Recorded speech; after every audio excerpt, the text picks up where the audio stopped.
Welcome. Hello. Hey, so, this drink that we made, Yes. alright, so, I have decided that I am, not going extravagant, and, hey, I got a confession to make for this drink. You like it. It's good. Oh yeah, I mean, it's a mojito. Who doesn't like a fucking mojito? What's your confession then? Okay, brother, I didn't have white rum. Okay, me neither. Okay, so mine looks like straight up duty butt. Yeah. Also, very duty butt for you. Yeah. Mine's just light. Mine's light duty butt. Also, I feel like making this drink was a good indication of or indicative of this movie. We started out with kind of a good premise. Hey, let's make a mojito, and you said, hey, I don't have any fresh mint. I made the effort. I went to the store and they were all sold out of mint. Yeah. So, yeah, I got some pre-made mojito bullshit. I mean, it tastes good enough. And then for the soda water, you want to see Charizard. Oh, so you like this better? Yeah. I do. So you can see Charizard. Been working hard on that little fucker. Well, I don't even have mint. I got peppermint I put in here. Okay. I didn't have from the mint. I thought I had it. Don't have it. So, your soda water. What soda water did you use? So I thought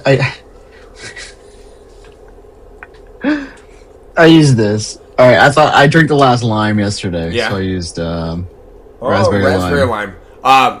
You ready for this? Oh boy, what do you got? Nojito. Okay. Spindrift Nojito. I saw. I have a Deep Eddy vodka lime canned cocktail. I almost grabbed that, but I was like, nah, I'm gonna keep it. I just figured, one. No, it's pronounced mojito. Nojito. How you do it? I'll sound like Pierce. Mojito. Oh, you mean Charlie Sheen's body double in that scene? In the mojito scene? With that purple shirt, my dude is rolling out looking like fucking Charlie Sheen, fucking post, HIV. I mean, he just banged his wife last movie, so maybe it's true. Yeah, he's got that fucking Charlie. She rubbed it off on him, So I don't know if you want to rank this shit, but it's a fucking mojito. I mean, hey, if you like mojitos, you like them. If you I like a mojito. Mojitos are good. Does this not, it's March, and I'm sure this, we're probably going to drop this sometime in July, August. Maybe, December. Sure, whenever we get to it. Yeah, okay. Yeah, so I already, kind of ruined it a little bit by saying that we're recording March, but does this not bring back memories or make you feel nostalgic for what's to come? Summer? Because right now, we had a couple nice days and then got cold and then right. It's at least sunny. You're ready. Yeah, drinking this, I'm like, remember being in the pool, having a mojito. I think a nice light drink like a daiquiri or a mojito, hell, even like a gin and tonic. You ever drink Miami Vice on Carnival Cruise? No. What is it? Really? Yeah, no. Oh man! Next time you it's just blue and pink. Pink Whitney and half strawberry daiquiri, half pina colada. Okay. Miami Vice. Fucking try it out. It'll change your life. And probably not, but Mentally, it will. Hey, if You don't know where you're at. if you like a strawberry daiquiri and you like a pina colada, fucking You're good. do it. Yeah. Yeah. I mean, best of both worlds. I'll have to try it. They had those like slushy machines, so it's like 2 and 2, or is it just straight up? Yeah, because it's got to be pink and white, right? Is that what they're going for? Yeah. And I'll tell you, you can make one with like pink Whitney and like blue curacao. Have So- a blue and pink. I will say it is a little bit of a pain in the ass. I'll usually get them on like Carnival cruises, and then I'll make sure to really tip my bartender well, because that's 2 fucking blenders that you just fucking trash. I know, and you just trash yourself. Look at this, baby. Is that all your notes? If I'm talking about notes, I think I got a lot of notes on this bad boy. Brother, I wrote a lot of notes too. I think the only note I have is this. The GOAT. Yep, we're done. Who's the GOAT? Pierce Brosnan? Review's done. Review is over. Oh. We can agree on that one. I'm not gonna lie. Alright. I can agree on Pierce. Alright, so if I remember correctly, you told me this was the first movie that you saw in the movie theaters, right? Okay. First Bond movie. Sorry, first Bond movie. Yeah, I'm pretty sure. Yeah. And whether it's your first kiss, the first time you finger banged the girl in the movie 300, or your first ex-wife, everyone remembers their first, and they kind of look back on it a little nostalgic. Sure, rose tinted glasses, whatever you want to say. Sure. Yeah, because my first is also a movie that isn't necessarily critically acclaimed, and we'll get to it in a couple movies from now. But I will say, I watched this movie twice because I've been a little biased against it. I just remember hating the shit out of it the last time I saw it. And, I'm sure you do the same thing that I do when we watch these movies. I take a lot of notes. I'll fucking pause it all the time. I pause. I look shit up. I write shit down. And I said, you know what? I want to be fully immersed in this fucking movie to give it its, pure, due diligence. I want to be as unbiased as I can. Sure. I watched the whole movie without taking any notes. So then I went back and had to watch it again.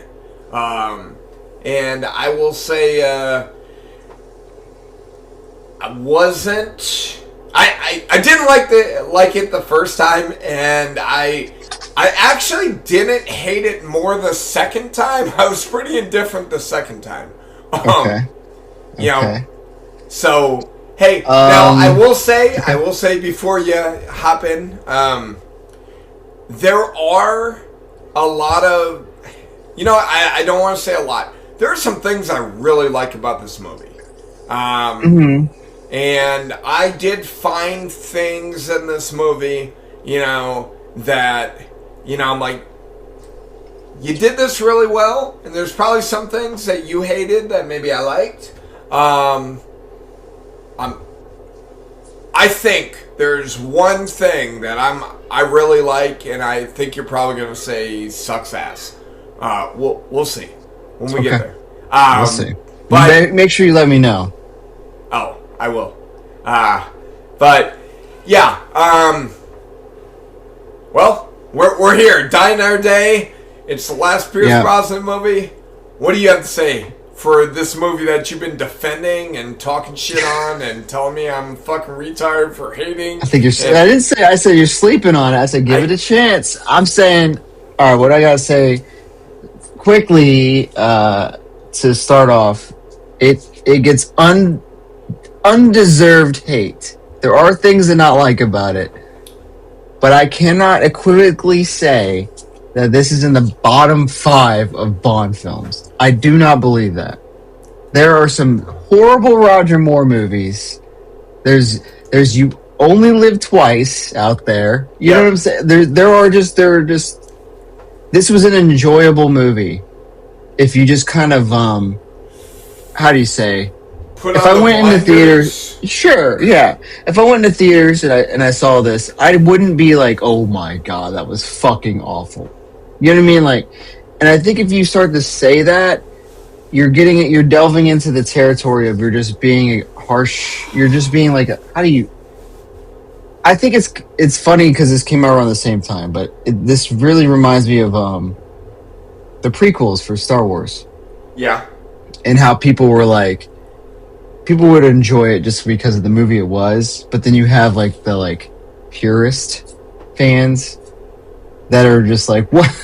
I'm sorry, but this is no episode 5," or like yada yada, and there was like this battle of just like hate between and I bet there's the same shit between Connery and Moore fans and people that just kind of enjoyed the movie Die Another Day for being a movie, but not being a Bond movie.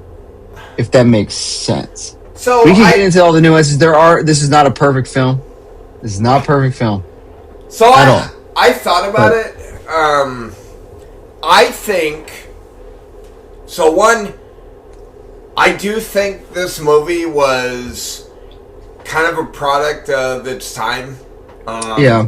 I think, which inherently is a problem with a lot of the Bond films. I also think it's a problem with a lot of the movies that came out in the early 2000s where, CGI was good enough, so they started heavily using it. And I said, if this movie would have either came out 10 years earlier or about 10 years later, I think it would have been a little better. Because either one, they wouldn't have been able to cram all that bullshit CGI in there, or if they did, it would have looked better. It would have been better off, better technology. Now, other than so there are 3 things in this movie, and I know we're going to hop into it, but before we do, there's 3 things that really kind of fucked it up in my opinion. 1, CGI is terrible. Okay. It is what it is. 2, they had... It's one thing to have, like 1 or 2, hey, this is going to be, this will never happen in real life, but, you throw, 1 or 2 things, it got too wacky, They threw way too much shit. Kind of very much like Moonraker. And then 3... How do you say that? Okay. Have you read it? Okay, I'll get into it. No, I haven't. I try not to read, especially when it comes to Bond. The third thing, I'm gonna be real. So, M and Bond have a pretty good rapport in this movie. Bond and the 2 Bond girls. I don't know if Halle Berry just didn't know how to act in this fucking movie. Well, funny thing is, she just won an Oscar, while they're filming for Monsters Ball. Yeah, but, So I don't know. Halle Berry is a great actress. In this movie, no, I wasn't feeling it. I know. And I wasn't feeling her and Bond's, rapport. And then... we'll get into the other, I don't even know her name, but whoever played Miranda Frost? Yep. Oh, Rosamund Pike? Come on, bro. Rosamund Pike is... No, she's the GOAT. That's why she's the GOAT. She's a babe and she's a baddie, but she is her and Bond, it just... The acting was terrible between the 2 of them, So, it was just... It was some questionable acting, and then, what the fuck? Was this slow motion action scene? Why the fuck did they keep doing that on me? Okay, so so they did that, and they also did fast. Did you notice that? Yes. Like in the car scene, they did this whoosh, to the cars, and then they slow. So apparently, the editor, and this is another product of the times. A lot of those action movies, like Matrix and stuff, were doing this kind of thing. And I guess he thought it was very cool and hip, And I think that's, we know. Like, if you watch any like Triple X, like with Vin Diesel and all that, Right. a lot of that was kind of influenced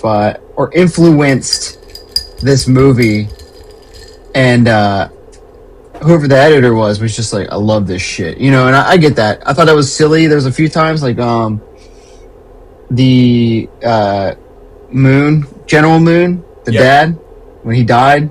Colonel was like Moon. The slow. Colonel was Moon.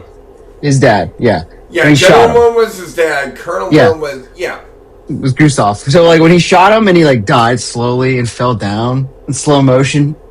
And I was like, what are we doing? So clearly this guy had this. I have in my notes just what the fuck was that scene. But I watched Calvin Dyson's review. My method, you're talking about yours. My method is I watch the movie and I take notes and I slow it down and I take notes, right? And then I take I try to do like a day. And then I'll watch Calvin Dyson's review. Okay. And a lot of times he points out things I don't know. You know what I mean? Like in his more in depth, more professional, more adequate, more in depth. So if you guys are watching this and you want a real review of it, just go check out Calvin Dyson. That's all I'm saying. But if you want some bullshit, we're here. Also, Calvin Dyson, for some stupid fucking reason, if you're watching us, we would love to collaborate. Like, we have nothing. He left me on red on Instagram, so it's okay. We have nothing to contribute to you, but like, we would love to hear the words coming out of your mouth. We would. All right. So there's a lot with the editing team and this shit with the slow down, speed up stuff. So I get you there. So yeah. So we'll get into it. We're in it. We're already balls in it. All right. So down of the day, the last Pierce Brosnan, the fourth Pierce Brosnan. Unfortunately, the fourth and last. Unfortunately, I'll say it again. Unfortunately. Okay. The 40th anniversary of the series, the 20th Bond film. Came out in 2002. Remember that. It came out in the millennium. You know what I'm saying? Like, a lot of dumb shit was happening in movies in the millennium. And I think it's product of its time. The director was Lee Tamahori. Okay. Who actually conveniently ended up going on to direct the Triple X sequel. Okay. Which was ass. But, budget of 142. All right. You want to guess the box office? Okay, before we get there, what was the budget from the last one? Do you have that? 135. Okay. So pretty on par. Surprising. Right. And the last one made what, like 310? 361.7. Alright, and they've all been going up at this point, right? Yeah, at this point. In my heart, this probably went up a little bit, but like in my soul, I feel like it should have grossed $7. I'm gonna say 315. 432. Motherfucker! The highest grossing film to date. Holy shit! What? I want you to look up after this. I want you to find reviews when it came out, and a lot of people were very, very positive. But we can get into it when we do the Casino Royale one next. You know what this reminds why they me did of? this switch, right? But like, you know what this reminds me of? You dabble a little bit in The Legend of Zelda, right? Mm-hmm. This movie very much reminds me of Skyward Sword. So when it came out, it reviewed well. Everyone had positive things to say. A couple years went down the road, and people really picked out, kind of the flaws and the cracks of the game. Hey, it's super fucking linear. You're just backtracking, that kind of thing. Yeah, but was that after another game came out? No, it was still within the realm. So it came out in like 2011. And by like to me, yeah. And by like 2013, this situation. People were like, hey, so it initially reviewed well, but I'm not feeling it. To the point that Nintendo changed their fucking process, and they're like, we're going to go a complete different fucking route, And they gave us arguably one of the best Zelda games ever created in life, So, Breath of the Wild. well, the funny thing is, the thing is, what's funny to me is, I think, this is me seeing this in theaters, and I was 14. Yeah. Right? Prepubescent, just got some hair on my balls a little bit, right? I'd say you were pubescent at 14, brother. I don't know. I was a short man. I was a short man. No, I know, but you know what I'm saying. I was there. Puberty hit. Yeah. So like it's impressionable, yes. But I guess my point is like I'm seeing this in theaters, and it's like a raucous affair, and I think it's like it's awesome, right? I'm like, man, like Halle Berry's a fucking babe, like she's like the hottest chick in the world at the time, and I'm like, damn, and then she comes out in the bikini, and I'm like, let's go. And I don't really think about the acting and all that shit, obviously. I'm just looking at Halle Berry, and then Rosamund Pike's a babe too. And I'm like, I'm like, my boy Pierce, who's been my dude since my entire childhood. And I'm like, let's go. And so I think it's a more bombastic, more fun Bond, and I think we could get into this as the Craig era goes on. But their decision to recalibrate the series, like you're saying, I think makes this movie look worse than it is in hindsight. Because at the time, this is what Bond was. Bond movies were this. Maybe a little extreme in this exact film, but it was this kind of shit, right?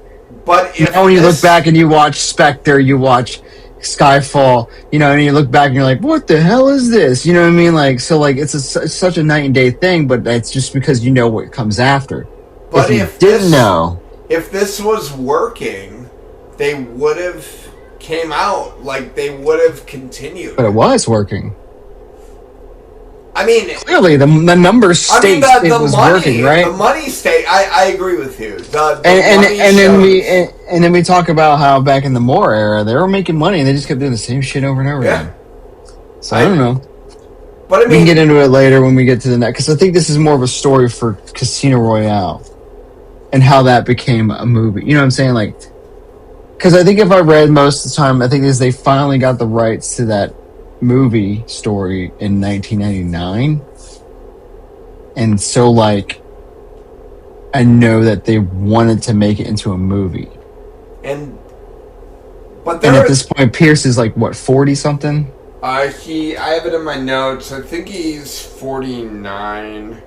So I can only imagine the producers are sitting there and we got this script here that we could do, we really want to do it, but Pierce is now about to be 50, this and that. And I know the reason 100% is Jason Bourne, and we'll get into it more. And this is the exact same thing, but on the opposite end of the scale, where they're influenced by another movie. It just happens to be a different style that is more aesthetic, more pleasing to everybody, and works better, right? Right. But they did the exact same thing with this movie with, like, The Matrix and shit, right? They were just like, yes, that was a popular movie, let's do it. And yes, Pierce Brosnan was 49 in this movie. Now, I will say, and we'll talk about it probably at the end when we talk about our hopes for the next movie. I will say that I have a lot more appreciation for Pierce Brosnan than I originally did, and I would very much enjoy seeing fucking Grizzly Adams, Pierce Brosnan. Maybe not playing like Old Man Bond, because we will watch Die Another Day, Die, or whatever the fuck that movie is with Sean Connery. You only die twice, keep dying. Or Never Say Never Again. Yeah, that one. I was gonna say we were an old ass Connery in Diamonds Are Forever, but no, we're gonna get a really old Connery. But I'm all for 7-year-old Pierce. Maybe like coming in. He just ages a lot better than like Roger Moore. I think that's the thing. Well, he's aged so much better. Have you seen Daniel Craig recently? Yeah, I watched him in Wake Up Dead Man. He definitely. He looks like he's been out in the sun too long. He looks like he is hitting grandpa status at this point. But All right. Anyway, so 2002. Yep. So the movie starts out. You track this more than I do. Is this a new gun barrel scene? The only thing, so it's the same one.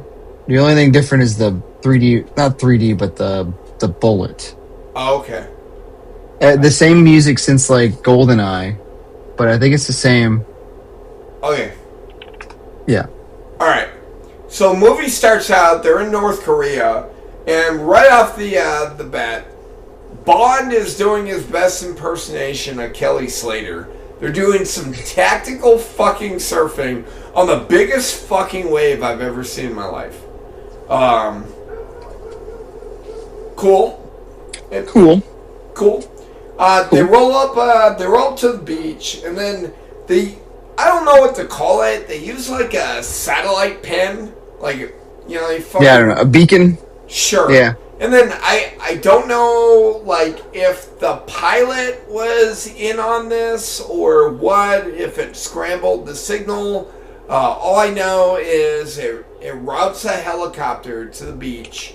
Bond and his two homies are there, and they roll up on this fucking he's like an arms dealer or some shit. Smuggler. Yeah, diamond smuggler. Yeah. Here's my first question. So, Bond is dressed up like this diamond smuggler, right? Because he's going to take his identity, pretend to be him. Do the North Koreans know what this guy is wearing? Does it matter? Right, but I guess it doesn't matter. But like, he kind of looks like him too, right? Sure. Yeah. It was weird, right? They're like, "Oh man, this guy looks like 007. Send him in for this mission." And, if I worked for MI6, that would probably play in who I was casting to, do the mission, Hey, you need to impersonate this guy. Hey, coincidentally... What's he wearing? He's well-dressed. Okay, I'm in. Sure. Yeah, so he takes the guy's... I don't know what happens to this guy, by the way. He just takes his briefcase of diamonds, puts some C4 underneath. Yep. Also, I will say, there are a lot of... Like, I feel like this movie kind of leaves a lot of loose ends. There's kind of... There are times that you're like, hey, I don't know how we ended up here.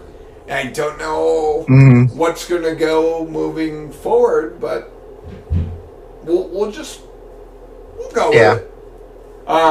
So yeah. Like this guy. He's just left on the beach. Maybe the other MI6 guys took care of him. So, yeah, you put C4 underneath the fucking diamonds in the briefcase. Which, side note, I thought that thing was beeping pretty fucking loud. The detonator from his watch. But I guess it doesn't matter. Then we meet Colonel Moon, who's beating the shit out of a guy in a fucking punching bag. Yeah. Hey, well, he's fucking up a punching bag. And then they open it up. That's his anger therapist. And I'm That's right. Yeah. I thought it was pretty good. Yeah. I'm all for it, Yeah, and then we meet his second in command. I said beating some dude's ass in a bag. I was like, anyway, we meet his second command, Zhao. Zhao. I don't think he has really a title, he's just Zhao. And for the record, this is not the actor that played in Harold and Kumar Go to White Castle. Jesus. Yeah, it's not. Okay, for the longest time, I thought it was. It's not. So he snaps a picture of Bond. Yep. And they, of course, Max Zorn style, find out right in front of him that he's like MI6. He's like, remember that scene where he's just like, ha ha. And he's just like, hey, this guy's a fucking British assassin. Yeah. And I thought instantly, they keep saying assassin. I think they said the same thing in like another older movie too. Right. And I'm like, man, this is like the same thing every movie, man. This guy gets found out on every... I don't know why they keep sending him on these undercover missions, because he's like instantly found out every time. Also, at this point in time, like, he should just roll in and be like, James Bond, MI6. But he does that later on, which is funny, yeah. Like, at the fencing thing, he's like, James Bond. You know what I mean? Like, and I'm like, that's fine. you don't give a shit. That's the cool thing, is when you don't care if you're caught. It's when you're trying to be this diamond smuggler, or even World Is Not Enough, where he was the nuclear guy, and then Christmas Jones, like, you speak pretty good Russian. You remember? And he was like, oh yeah, totally. And like, oh, found him out real quick. He lasts like 30 seconds to a minute every time undercover. So anyway, they find out. He tells them, and they basically fucking like, well, I guess right before that, he shows them these hovercrafts. And he's like, yeah, these are cool, right? These are dope. Yeah, because Bond has all these fucking diamonds, so he's trading for weapons. They're conflict diamonds. You know, blood diamonds. Yeah, all for it. You know, and he's trying to trade. Karis wearing a blood diamond right now? What? Is Karis wearing a blood diamond on her finger right now? I don't know, I got from Kay. Look at it, though. They got a GG in it, you know? Gustav Graves on the bottom. Oh shit. We'll get to that bullshit. Oh, shit. Yeah, I did not see a GG when I bought it, but maybe. So yeah, he's like, hey, I got the diamonds, you got the weapons, shows him some hovercrafts. Also, you know, this general was like talking about how he fucking studied at Oxford and you know, Harvard. I don't fucking know. Harvard. Yeah, it was Western school. I don't know. I think it was Oxford, but yeah. No, it was Oxford. Then, whatever. You know, and they show this fucking car collection, you know, because Fast and the Furious was popular, so you got to throw a lot of exotic cars in there. This guy was just a crazy bastard, had a lot of money. Yeah. So, so once he's found out, they line him up for like a firing squad. Yep. And then he has his little watch. He goes, blows up the diamonds, gets your boy in the face. Yeah, and then from here, we're going to refer to Zhao as Diamond Face. Yeah, okay. So we now have Diamond Face. You know, the henchman, formerly known as Zhao. He's born. Yeah, Diamond Face is now born. And then Bond is basically on the escape again. Yep. On these hovercrafts. Yeah, he I will say, the hovercraft fucking chasing, all for it. I enjoyed it. I like it. I think most of the time, all these Pierce Brosnan movies have good action scenes in general, especially the opening scenes. Yeah, I'll go with that. So they're fighting. He's fighting Colonel Moon on these hovercrafts. There's like flamethrower shits going on. And somewhere around this time, Daddy Moon sees because they're in the what do we call this? The military DMZ? No, DMZ, I think. Yeah. Militarization zone. Yeah. Yeah. I can't say it. Fuck it. Yeah, we've both been drinking, but either way, move on. So yeah, Daddy Moon sees some explosions going on in the zone, and he's like, check this shit out. Ooh, this ain't good. So yeah, eventually Bond and Moon end up on the same hovercraft. They're fighting.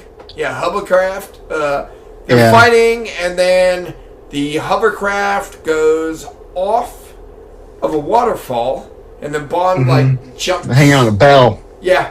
Woo, woo. And then Daddy Moon rolls up. Yeah, and he's like, "You son of a bitch! You killed my son. My son's dead." This is one of those parts where, like, I don't know. I enjoyed the scene. The acting was weird, you know, and I don't know if it was like the writers. I don't know what it was, but like I don't know. Who, the dad or Pierce? The dialogue was just weird. I would say the dialogue between the two, you know, and like maybe it was Daddy Moon, you know, just like how he responded. I did like Pierce, like, was silent, like, what the fuck do you want me to say, like, you know, I'm a British assassin, you know, like, what do you want me to do? You raised a fucking degenerate, and we both know that. You know? Like he needed to die, bro. Yeah. And then from there, this goes straight into the intro scene, which is like a torture scene. Mm-hmm. I'll tell you right now, I fucking love the intro scene. I did. Yeah, the fact that they kept the torture going on, right? Yeah, Like, the I thought it whole was kind time. of cool. Yeah, like I don't think it's ever been done since either, where they have like a progression of a scene in a title sequence. Yeah, I don't think so. Because that was the first time, and I think it's the last time. And they definitely. Somebody trying to break down your door. Sounds like someone's knocking. Hold up. Hold up. Yes. Daddy,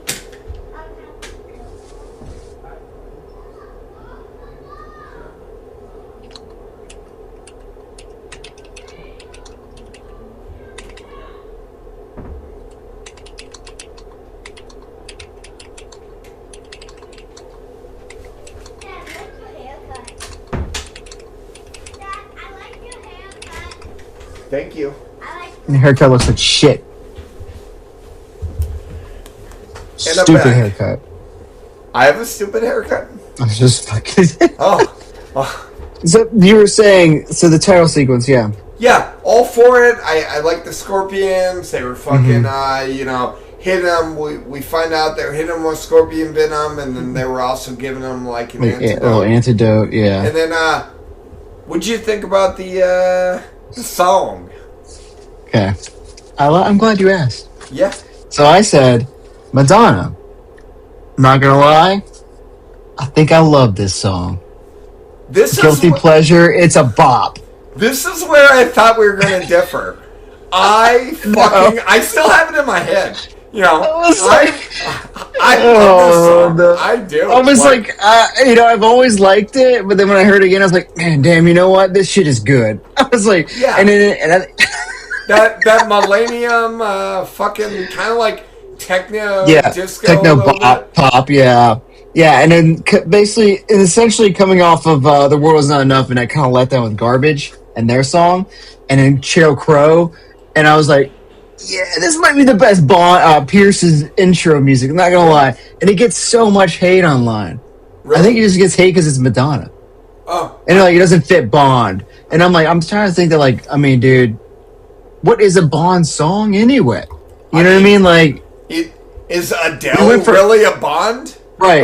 You have Adele and you have Chris Cornell, and then you have Duran Duran. You know what I'm saying? Like, are you gonna shit on the fucking Adele song? Like, but I'm saying we got Wings. Yeah. You know, I'm like, there's like this range of everything. So is it not a Bond? It's got the title in it. I'm sorry. Did we have Aretha Franklin? No, we didn't. We had Tony Braxton or whatever. Gladys Knight. Yeah. Yeah. We're all like, the range is everybody.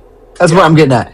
But like, I thought the song, it's a bop, and it also makes you feel like, in a weird way, like that, like Bond is like in some shit. Yeah. You know what I'm saying? Like, you got this, like, he's like getting fucked up, and like, okay. I was surprised. I said, guilty pleasure, it's a bop.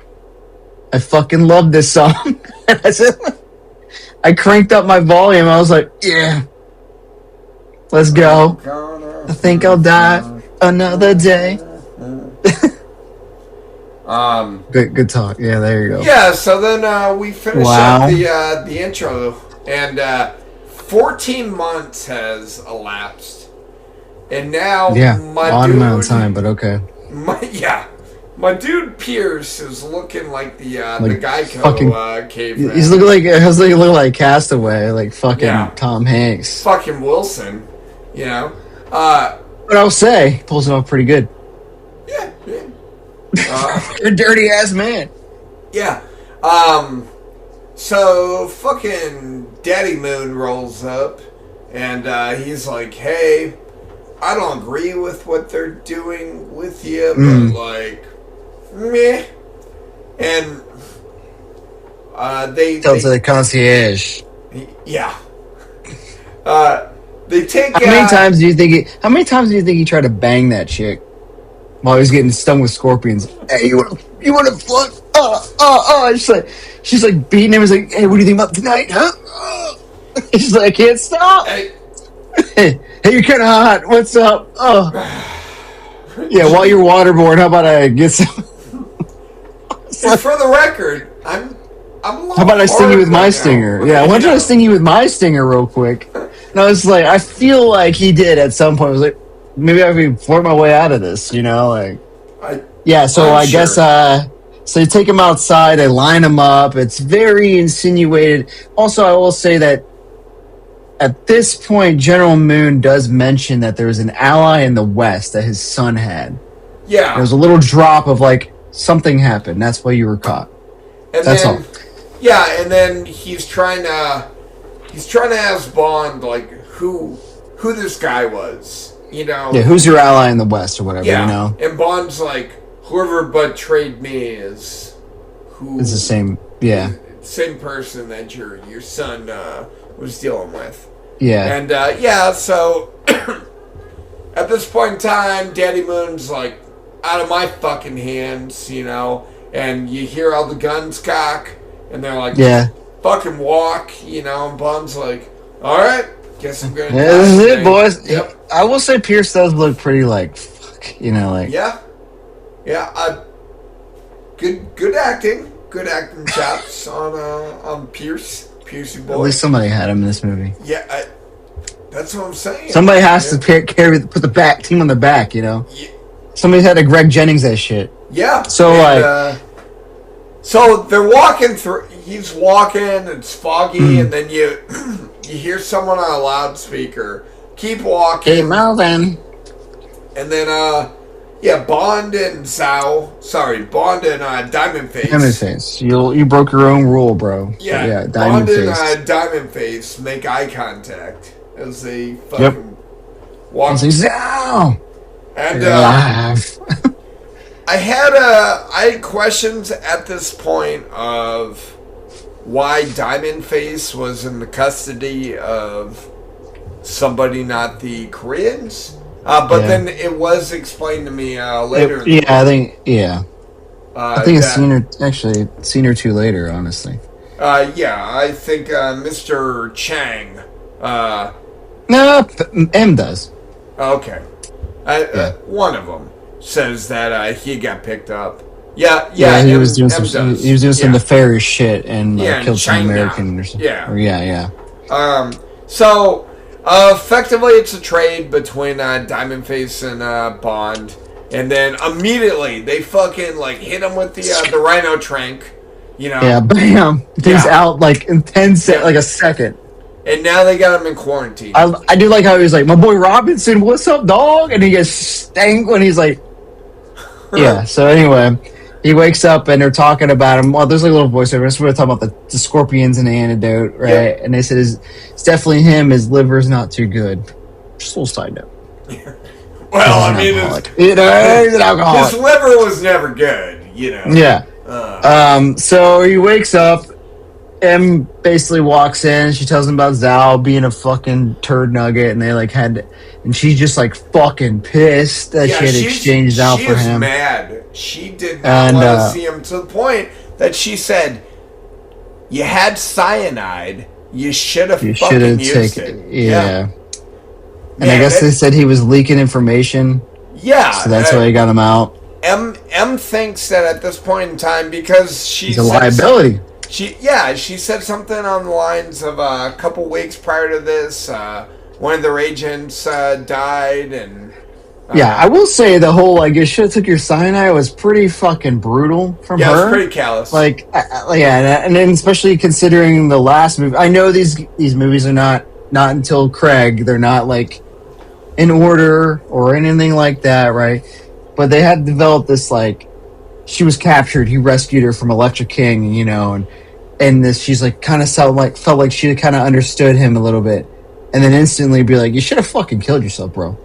You know, I was like, "All right, we're back to this M." And I guess the assignment. Yeah, you know? And so she takes his double O status rescinded. Yep. He's like, "You bitch," and like I was like, "Okay." So then he comes up with this genius idea, bro. Genius. How stop his own heart. How did he do that? Like, well, let's be fair. It's Bond. He knows how to do everything. Okay, but you're right. I don't know. One of the more I believe button. Yes, I think this is more unbelievable than the kite surfing. We'll get there. Because I think this is insane. He just stops his heart and is like, "I'm good, dude. Actually, I was fucking around." Yeah, he stopped it, and then started it right back. Yeah, because I don't even think they even shocked him. No, because he shocks the other He guys. goes, he shocked the dudes, and he looks at the chick. He's like, "So, thanks for the kiss of life." Did you see her face? She wanted it. Oh yeah, she was like, "Shit, where are you going?" And he's he just jumps off this boat. He's on a boat. Yeah. And he goes out and swims to the coast. He's in Hong Kong now. He's in Hong Kong, yeah. Yeah, and then so he rolls up in a hotel. Just surviving, Chang. Just surviving. I just love the way he delivers it. So he rolls up in a hotel, right? And he's wearing these like fucking jammies, and he looks like the Geico caveman. And he walks up and he's like, "My usual." And I feel like we've heard this before. Yep. And this dude probably has usual suites at every country. You think? That's kind of what I'm. He's like, "Oh, where are we? Austria? Usual suite. Hit up the Hilton, boys." Was I the only one that was getting like Home Alone vibes? With like they were like, "Hey, what are you doing here?" Yeah, when they're like, "Do you even have money?" Yeah, it's like credit card. Yeah. Well, funny he's like credit card. And he's like, "Do you have a credit card?" Look at me, and he's like, "Yeah, you have money." And and he's like, "Chang." Yeah, Mr. so I couldn't tell like if. So I think Mr. Chang was supposed to be like the manager, but the way he was positioned, he kind of looked like a bellboy to me. Yeah. And, so fun fact about Mr. Chang. Yeah. He was originally the whole scene was rewritten, as we know, but he was originally supposed to be Wei Lin from Tomorrow Never Dies. Okay. Michelle Yeoh. Okay. Because she was Chinese intelligence in that movie, so she was supposed to be his contact here. And I guess she was busy with other stuff, so they rewrote it to this Chang dude. Mr. Chang. Mr. Chang. So he goes and gets all cleaned up. Yeah, because Miss Chang's like, I vouch for this motherfucker. Yeah. And then he's like, "Can I get some food? Can I get some clothes? And you got a little bubbly? I'll take some of that too." He's thinking he ordered a 62, I believe it was. I can't remember the number. Yeah. Bollinger. He's like Bollinger 62. Yeah. Bollinger. Yeah, a little bit of the good stuff. I think, and it was funny because I remember when I was a kid, like I said, I was like 14. I wanted this fucking razor so bad when I was a kid. It was like a Norelco whatever, right? And they, product placed the shit out of it. And I was like, "Oh, my boy Bond be using it?" I don't think I ever got it though. But just remember that scene when he's shaving it, and I'm like, okay. So they send this like masseuse chick. Yep. And he immediately starts fucking feeling her up, right? For her name was ridiculous. I forgot it though. It was and basically he just feels her up and grabs the gun off her and is like, "Ah," and throws something at the window or the mirror, and it's like Chang and some dudes just like Mr. watching Chang, voyeur shit, Yeah. And this is when we find out that Miss Chang is Chinese intelligence. That's right. And he tells him that he has information on Zhao, I think, right? Yep. And he was in Cuba. Well, Bond said, "Hey, help me out. Fucking, and I'll take out Zhao, for you." Yeah. And then they, Miss Chang agrees, and they give him a little care package, as he's checking out of the hotel. And it's got a fucking, a flight to Cuba. Yep. So now we're in Cuba. Yep. And then, I don't fully understand this, but, like, he went to, like, a cigar factory or something, and he, Some delicatos. Yeah, he's like, delicatos, and the guy's like, "We haven't made those for, like, 30 years," and he was like, "Delicatos?" And they So I think what that was supposed to be was, like, his contact knew the code. And that was remember how Jack Wade was... Remember Jack Wade was like, "Show me the tattoo." Yeah. I think that's what this was supposed to be. Got it. Yeah, so then from there, he talks to this Cuban guy. He's telling him about, hey, if you're looking for your buddy, he's probably on this fucking island. This fucking suspicious-ass island. Where... You should check that out. Yeah. Hey, Cuba doesn't have any rights, but, like, we have good health care. Yeah, I know. They know how to get to it. They know how to get to us. That's all. Yeah. So he's at the beach, kind of surveying this island, I suppose. I think, and he wears a mojito. Yep. And he's got this purple shirt on, and Bond looks just like Charlie Sheen in this fucking scene. Like, just bebopping around. He's got a mojito, which is why we made a mojito, for this. And he's got binoculars. He kind of hears this prick talking loud. He's got like gun.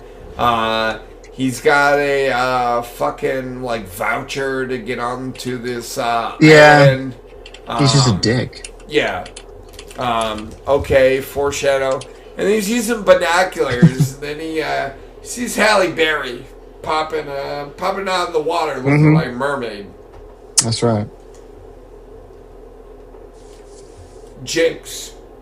Jacinda Johnson. Nicknamed Jinx. So...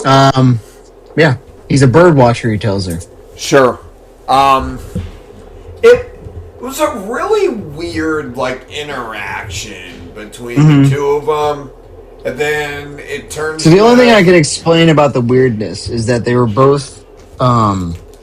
it just reminds me when two spies would bang in the older movies.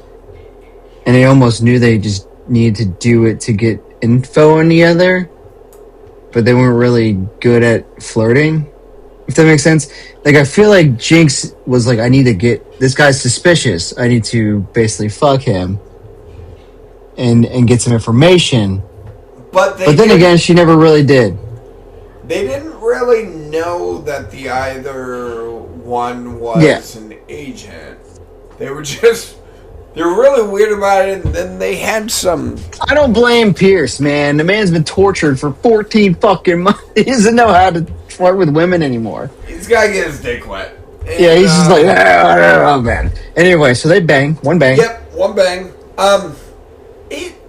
It was weird. I said, what did I say here? Jinx bang, long-lasting scene? Question mark? Yeah. Weirdly? Softcore? Yeah. Interesting, huh? Yeah, so they're up all night fucking banging. Banging. Probably smells like fucking Chinese fucking karate dojo or whatever in that fucking room. And Bomb wakes up the next day, and she gone. And then, he looks out and he sees that she's getting on a boat, going to this island. Cool. So then Bond fucking rolls into room 42. Cause, he's like, Yep. Because that was the room of the arrogant asshole. And he just walks in and it's like, hola. And, it's funny. Yeah, just punches guy in the face. Well, he's like, I got your wheelchair. And he's like, I don't need that. He's like, you sure? And he just punches him. I was like, that's effective. So, yeah, you do now, he said. Yep. And then he goes over to the island with the dude. Because he's like... kind of goes into the hallway. And I said, he just launches this dude into the wall. Yeah. And I was like, I liked it. Simple and effective. Yeah. And then he, goes into the courtyard. He hops a window, steals a grape, and then, now he's on the other side of, they've got, nursing staff that are, trying to figure out how this guy got fucking launched. I know. If he's okay. And then there was, a weird, Sony uh, fucking product placement For the the camera? camera. Yeah. Yeah. Um, But he found out that was like a secret wall. yep. And then They showed Jinx talking to the doctor who's doing DNA replacement therapy. why did she kill him? I said to say, okay, I said, did she get any information before just shooting that motherfucker? I was like, because she just was like, that's cool. And I was Yeah, like, because she's pretending like she wants the gene therapy. And then he's like, yeah, this is what I'll do for you. And then she just shoots him. And I'm like, but why? Like, what? yeah, what was the point? Yeah. I don't know, man. We'll move forward. So, Bond ends up in a room With Zhao. with Zhao. And yeah, Zhao is in the process of turning white. He's turning to a Caucasian male. Yeah. So then, they start fighting. There's some slow motion in this fight. They use the MRI machine, I guess, the magnet to do some cool things. And of course, Zhao gets away. He starts running away. At the same time, Jinx has a Nokia phone as a bomb. Sick. Old school Nokia phone. So the place starts blowing up. Yep. Nice little action pace. Zhao gets away in a helicopter. Jinx is on top of the building. And she does this really horrible shot with a green screen. And she just dives backwards. CGI. Yeah. I think it was a green screen, but still bad. Yeah. Sure. Still bad. And she escapes. There's a boat. Also, Bond needed to exit the building, so he blew up the wall. Yeah, he's like, I can't get out of here.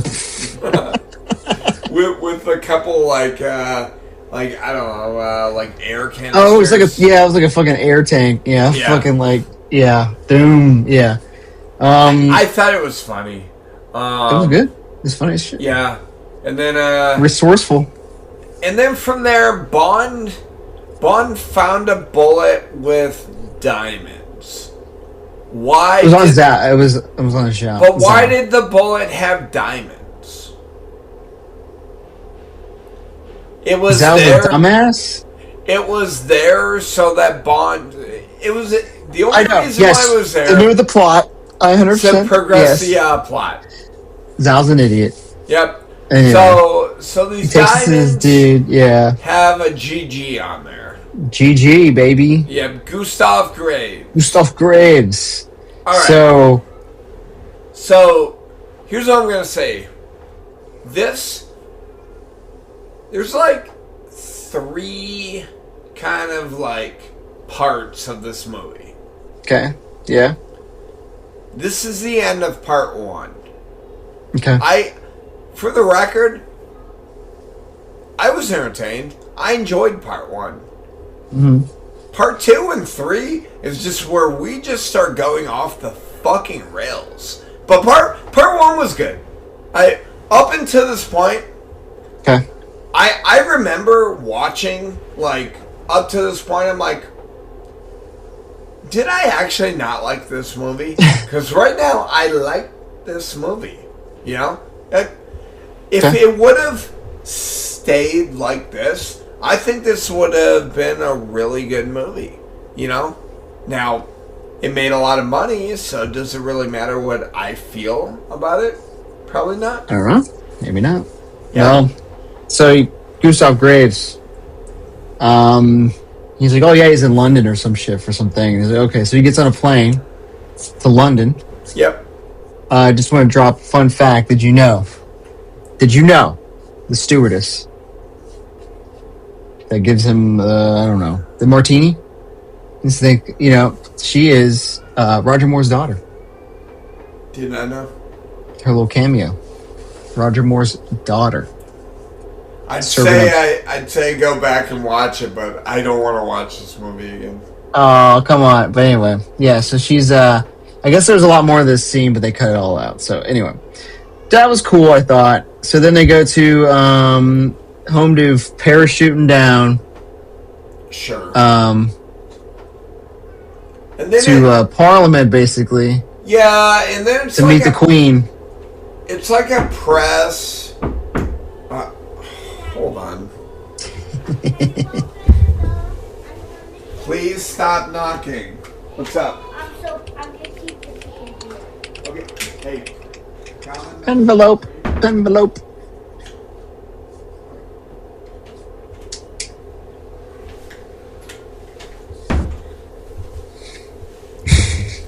Please leave me alone. I hated the media press. Like I didn't like it. Like I know why it was there. It was there to try to like catch us up to speed with this new character. Gustav, dude, yeah. Yeah.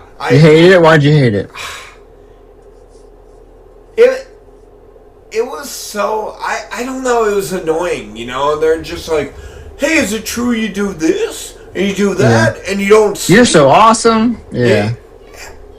I just didn't like it. You know? It was annoying. I get it. The Gustav Graves is a very slimy villain. Annoying villain. But, you know, they mostly are. Yeah. So then it goes to basically him fencing Miranda Frost. And Bond shows up with Madonna! Cameo! Is this the, This isn't the first time that we've had the singer of the song in the movie, right? I think so. Well, we did probably. So there was Live and Let Die. Yep, but it wasn't. It was the one who originally was going to sing it. Before they got Paul McCartney to in Wings. Yeah. She was in there. So yeah, kind of. Sorry, I'm just locking my door because I feel like if not, Calvin's gonna roll in here. I did say fun fact. I personally think that Gustav Graves, in hindsight, I don't know if you hear me. I can hear you. He's very Elon Musk. Like. Yeah, you know what I mean? I guess I can see a little bit. The guy just has too much money to do whatever dumbass shit, like make Icarus, you know, and like whatever in a nice castle. So 5 years from now, he's got a nice castle, and you're like, wow, what are you doing over there, man? So Madonna, we get a Madonna cameo, and then she's talking about her protege. Which Miranda is Frost. What a fucking babe. Yeah, she's hot. Yeah. Yeah. Madonna? So, no, Miranda Frost. She was 23 in this fucking movie. So it's her debut. Yeah. You ain't seen Gone Girl. I did see Gone Girl. She's Gone Girl. Oh, okay, cool. I didn't. I was like, you said you didn't know who she was. I was like, she is the Gone Girl. Oh, okay. Okay, for the record, Halle Berry was 36 in this movie. So, Pierce, 49, Berry, 36. Okay, cool. Miranda Frost is 23. Ooh. Well, that's fine. I didn't hear him bitch like Roger Moore, okay? Okay. I didn't hear him bitch. Roger Moore being, yeah. So, I do say this is when, she goes like, "This is Mr." and then he's like, "Bond, James Bond, name drop." Yeah, and she's just like a cold bitch from the get-go. Oh yeah, like she's frosty. Yeah, a little icy. And then they do some insane sword fight. So it starts as fencing, and then it gets like weird, and then they just straight up grab swords, and they're like, you know what? They're fucking swinging on each other. First person to draw blood from the torso wins. Yes. Yeah. This is classic rules, he says. Yeah, okay, cool. So like they did in the old days. Slice each other up, brother. Bond ends up winning, and then finally Miranda Frost comes in at the end, and she's just like, fucking stop. Yeah. I was like, nobody cares at this place. They're just like, let these guys destroy everything. Nobody there's like, yo, dudes, was chill. I mean, at this point in time, I assume everyone knows James Bond is a MI6 agent. And they're like, we got an MI6 agent and a fucking billionaire. Just let him go. If one of them dies, okay. Yeah. So then he basically instantly after he gets invited. He starts hitting on Miranda instantly. He gets this, he's getting invited. Yeah. He's getting invited. He's like also hitting on her. Will you be there as well? Yeah. And she's like, fuck you. You'll never have the pleasure, bitch. And I was like, damn. Fuck you. And his face is, he's like, come on. And then some dude just rolls up with a key. Yep. And he's like, an old ass key. Yeah. He was like, you call him Commander, you know? Mm-hmm. And gives him key. Bond ends up in the underground and M's there.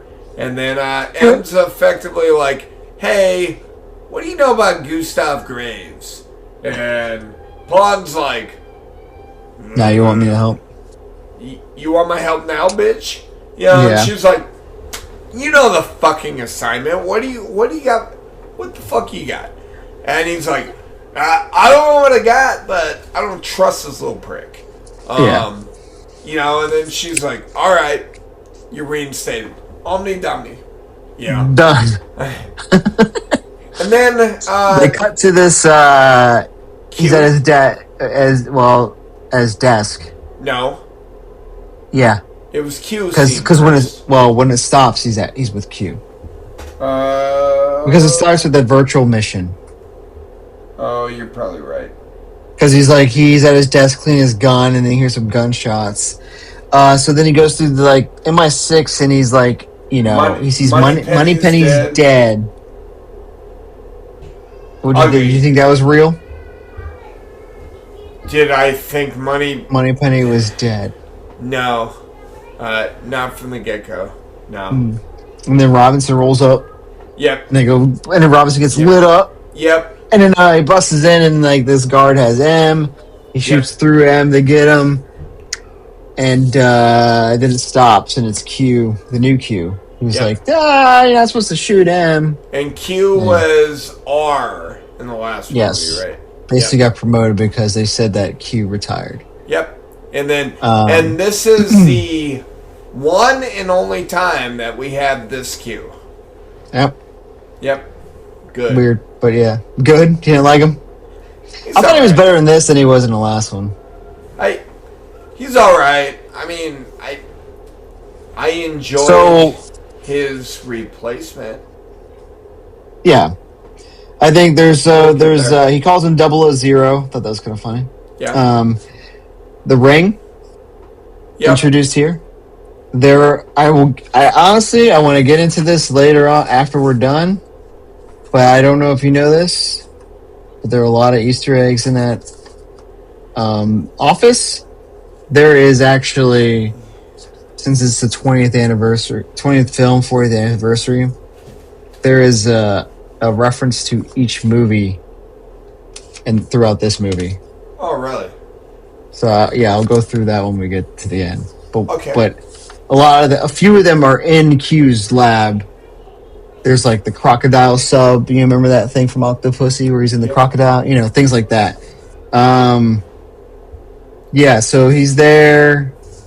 The Aston Martin vanish. No.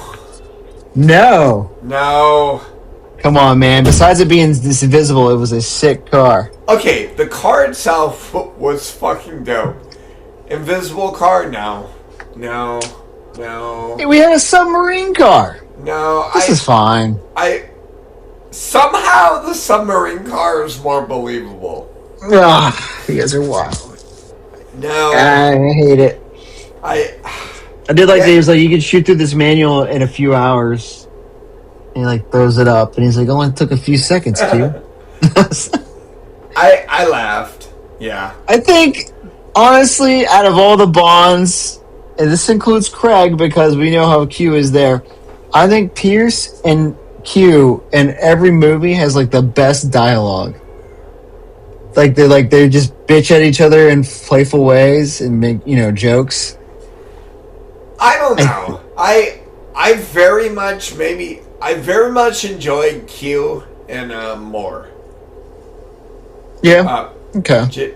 Just now, I also know Roger Moore had fucking 7 movies. The built-in rapport, Yeah, but like, it very much felt like Roger Moore was nothing but a pain in the ass to Q. And then, but I will say with like Pierce Brosnan, like, Q's like, dog, you fuck up all my shit.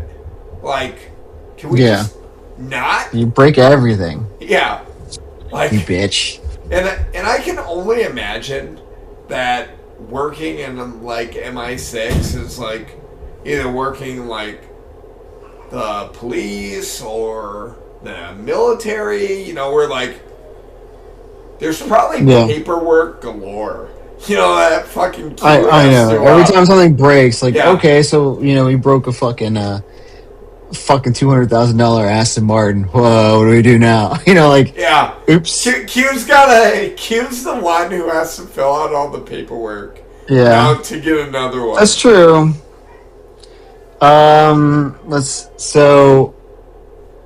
Quick thing. This sucks, but I probably have to get off in about 10-ish minutes. Sure. So, somebody's coughing up, motherfucker. So, like, we could do a little bit more and then, like, kind of just stop and then pick up, like, maybe tomorrow morning. Sure. And then, like, because the other half, because we can go to, or we can stop now. Whatever you want to do, brother. Well, so, there's a few more things and then we can stop. We'll stop at the Ice Palace. Because it feels like the next last part of the movie, I feel like. It's the last point, yes. There are 3 parts of this movie. Yeah. Yep. So they go from Q's office to M talking to Miranda. Because she's in MI6! Ooh. Revealed! She's like a cryptologist or something for MI6. This was a weird dialogue, like her, M talking to her, and she's like, I notice you've never fucked any of the, any of the 00 agents. Yeah. Good on you. Yeah. Oh, yeah. Yeah, I wouldn't reveal that to you, M. Just gonna say, boss lady. I thought it was funny.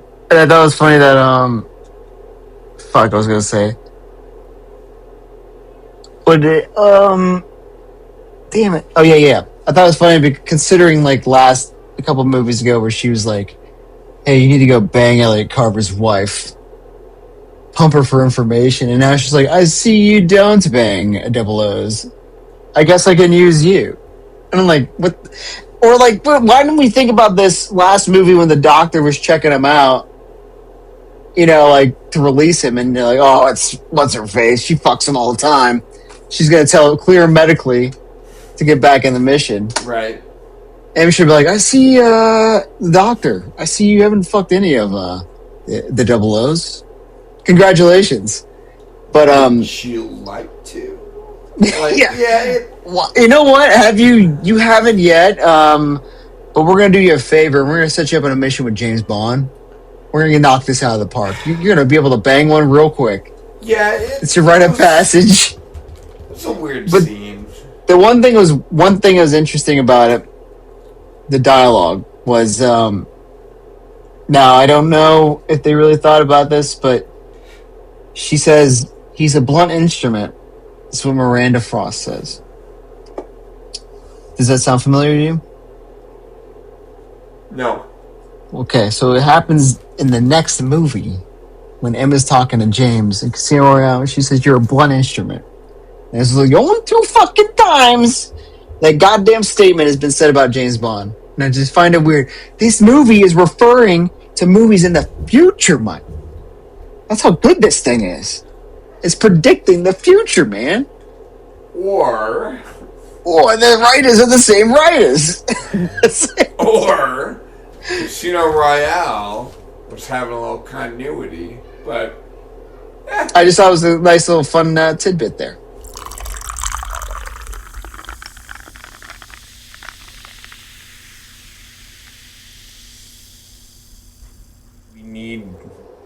We needed to reset ourselves from this. It was just too awesome. Movie. Sure. Yeah. All right. So. Oh yeah. Anyway, now I built this. What do you think? That is pretty fucking 90s. That's pretty dope. Yeah. Looks It's like the cup. Yeah, it looks like 1995. It matches my Barney mouse. Had a fuck child. I'm all for it, brother. I know. Yeah. So we took a little break. We don't really have to. We could just. Yeah, we're back. Don't worry. All right. We didn't forget. So now about we're getting into the third act of the movie, yeah. Which is where just. So we're basically. Fuck, man. So we're heading to the Ice Palace. That's pretty much Iceland. It's in Iceland, yes, not Greenland. Nope. The ice. Yeah. So. No. Okay. What'd you think about the hotel that was made out of ice? I thought it was fucking dope. All right. Did you think it was dope? You didn't think it was dope? No. Why not? It looked pretty cool. Okay. Was it not cool? As far as cool goes, sure. Logistically, so what? Everyone's just gonna fucking you can't get comfortable in a fucking ice palace. You know, it's made out of ice. You can't turn the temperature up. You know, yeah. Well, what are you talking about? It's a thing. Did you know that? No, I've never been there. Let me show you something. These pictures are. This is in Norway. You ready for this? Okay. Yep. Oh man, where's my? This is. Trying to get this little thing here. Okay. This screen will not. There you go. Screen.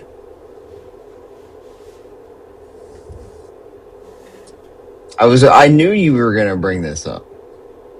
Okay. So you looked it up for me? Well, I already knew it was a thing, so this is a thing. This is in okay. Check that out. Look at Norway. that. Norway. Look at that. Okay. And then there's all these other hotels. See? Okay. It's a thing, man. So people do sleep in ice cubes. So it's not like it's extremely unbelievable. It's just extravagant because it's what's his face? Ice. Great, yep. Gustav. And then also around this time we see that Gustav Graves has it's supposed to be his mine. It's like a rainforest. Oh yeah, it's like diamond mine or something, right? Yeah. Yeah, like a geodome. Mm-hmm. And it's got a tropical rainforest, and I assume it's got warm springs in there that like a hot somehow are like a hot spring, but somehow the hot spring is connected to the Arctic frigid water, but it's hot. Geothermal, bro. Okay. No, however, I'll say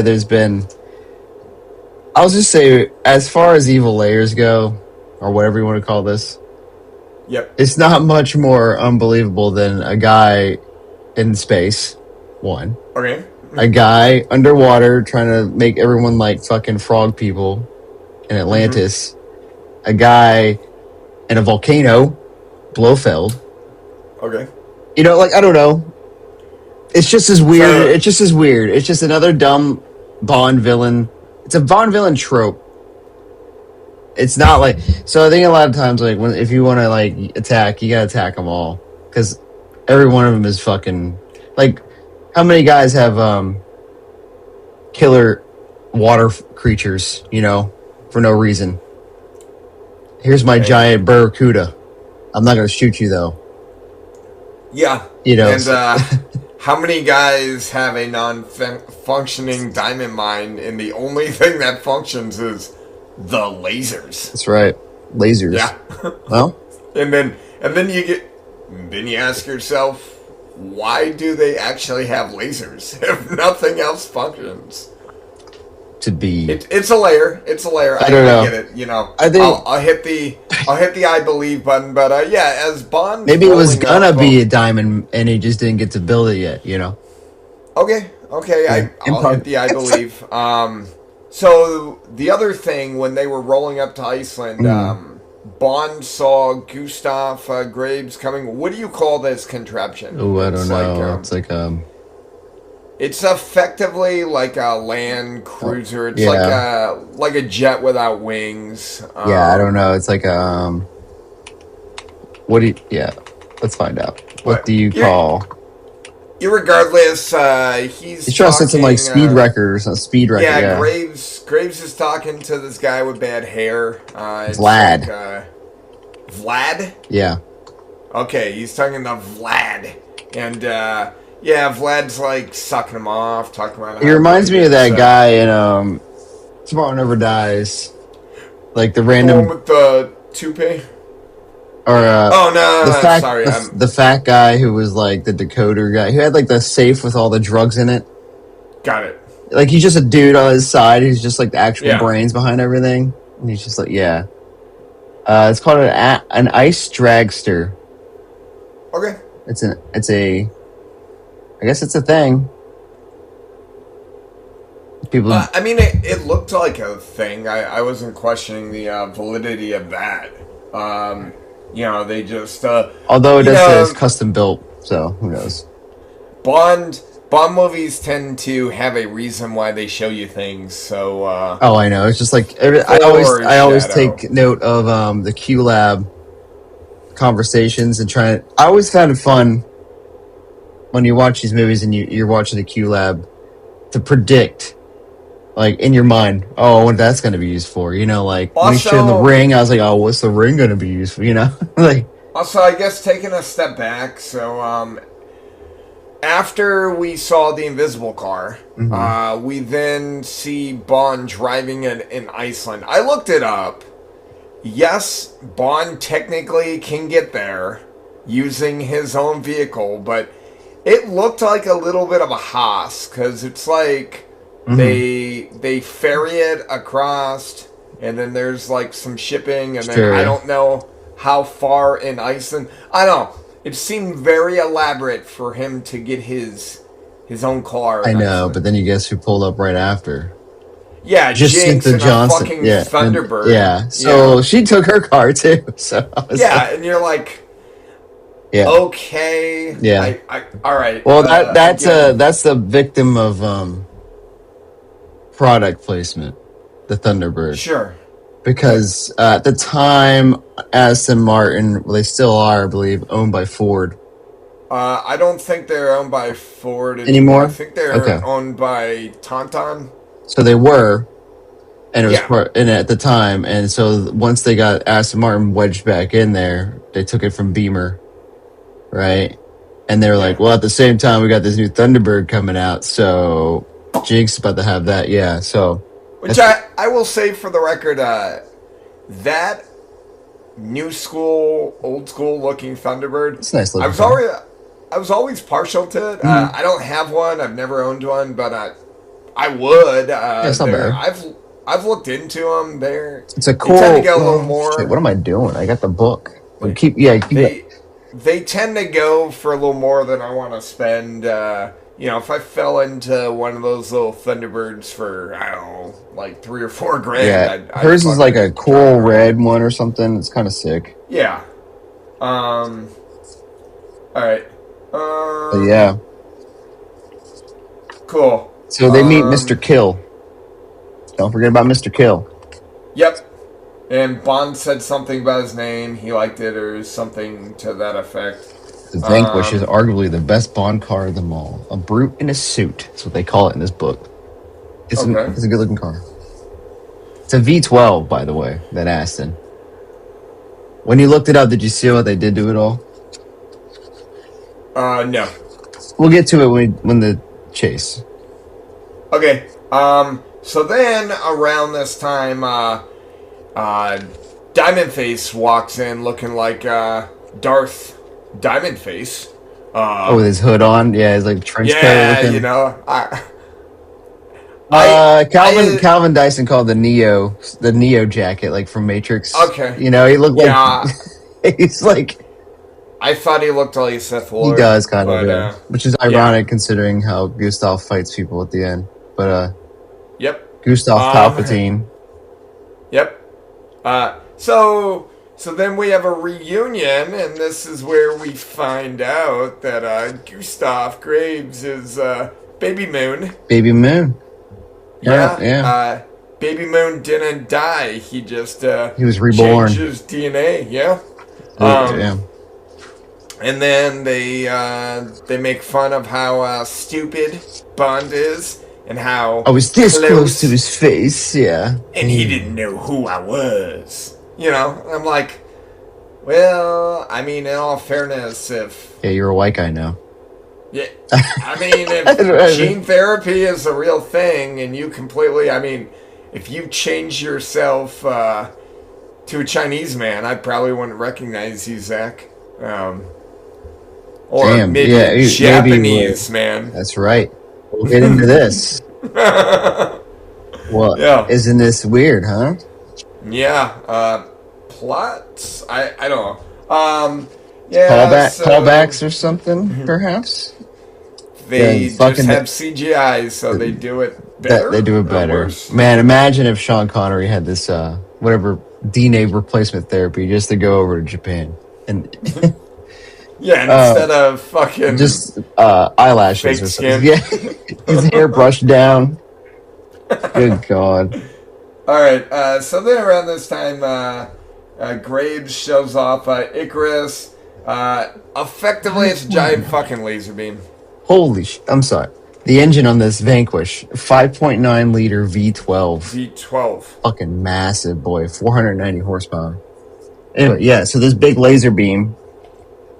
Oh, did you talk about the Dream Machine yet, though? Because he wakes him up. He wakes him up and they meet, right? And he's like, what is this? And he's like, well, I don't sleep. But an hour in the dream... Oh, he's got insomnia because of the surgery or whatever. Yeah, so and he's like, an hour in the Dream Machine keeps me sane or some bullshit like that. I believe. Sure. Yeah, we'll get back to the Dream Machine. The Dream Machine. It'll pop up again. Cool. Yeah, so Icarus, it effectively... It's like a fake sun. Yeah, it's like a big, like, aluminum foil, like... Remind me of something? Fine. I'll tell you when it does. Okay. Man with a wooden gun. But anyway. Okay. So let's see. From there, Icarus is a sun laser beam is what I wrote. And at the same time, while they're doing this introduction, Vlad shows him this, like, fucking Nintendo Power Glove looking thing. Yeah, I got that in my note. Yeah. I said, Icarus, giant fucking laser beam, get the fuck out of here. And then I said, Graves is given the electric glove. And then, yeah, around that time, Bond is gonna fuck around with some valves, just shut some shit. Yeah. And, increase the pressure in the fake diamond mine. Right. Okay, cool. And Frost is gonna be around the area, so they're like looking for Bond. Mr. Kill's out there, and then hey, it doesn't matter if they saw Bond or not. Bond and Frost are just gonna make out, and then it's gonna be like, oh yeah, it's okay. They're just out here smooching. And the ice cold Yep, they're just smooching. Put your back into it, Frost. Yeah. Okay. What? This is a really dumb, like, so we're gonna get to second bang. Is this dumb? Because this is foreshadowing Vesper Lynn and Daniel Craig in Casino Royale making out, and then it turns into that fight in the stairwell. Wow, dude, this movie's just referencing things in the future again. Look at that. This movie, look, again, this movie is Skyward Sword in fucking Casino Royale and Breath of the Wild. It set up the template. Casino Royale is going to do it better. I did say... Shocker. I did think that It was kind of, oh wow, surprising that now she all of a sudden wants to bang him. Yeah, but even then, like, okay, so the whole time she's like kind of disgusted that they're kissing, and then she's like, "Are they gone?" And Bond's like, Oh, they "They've been left gone that. for Yeah. ages," you know.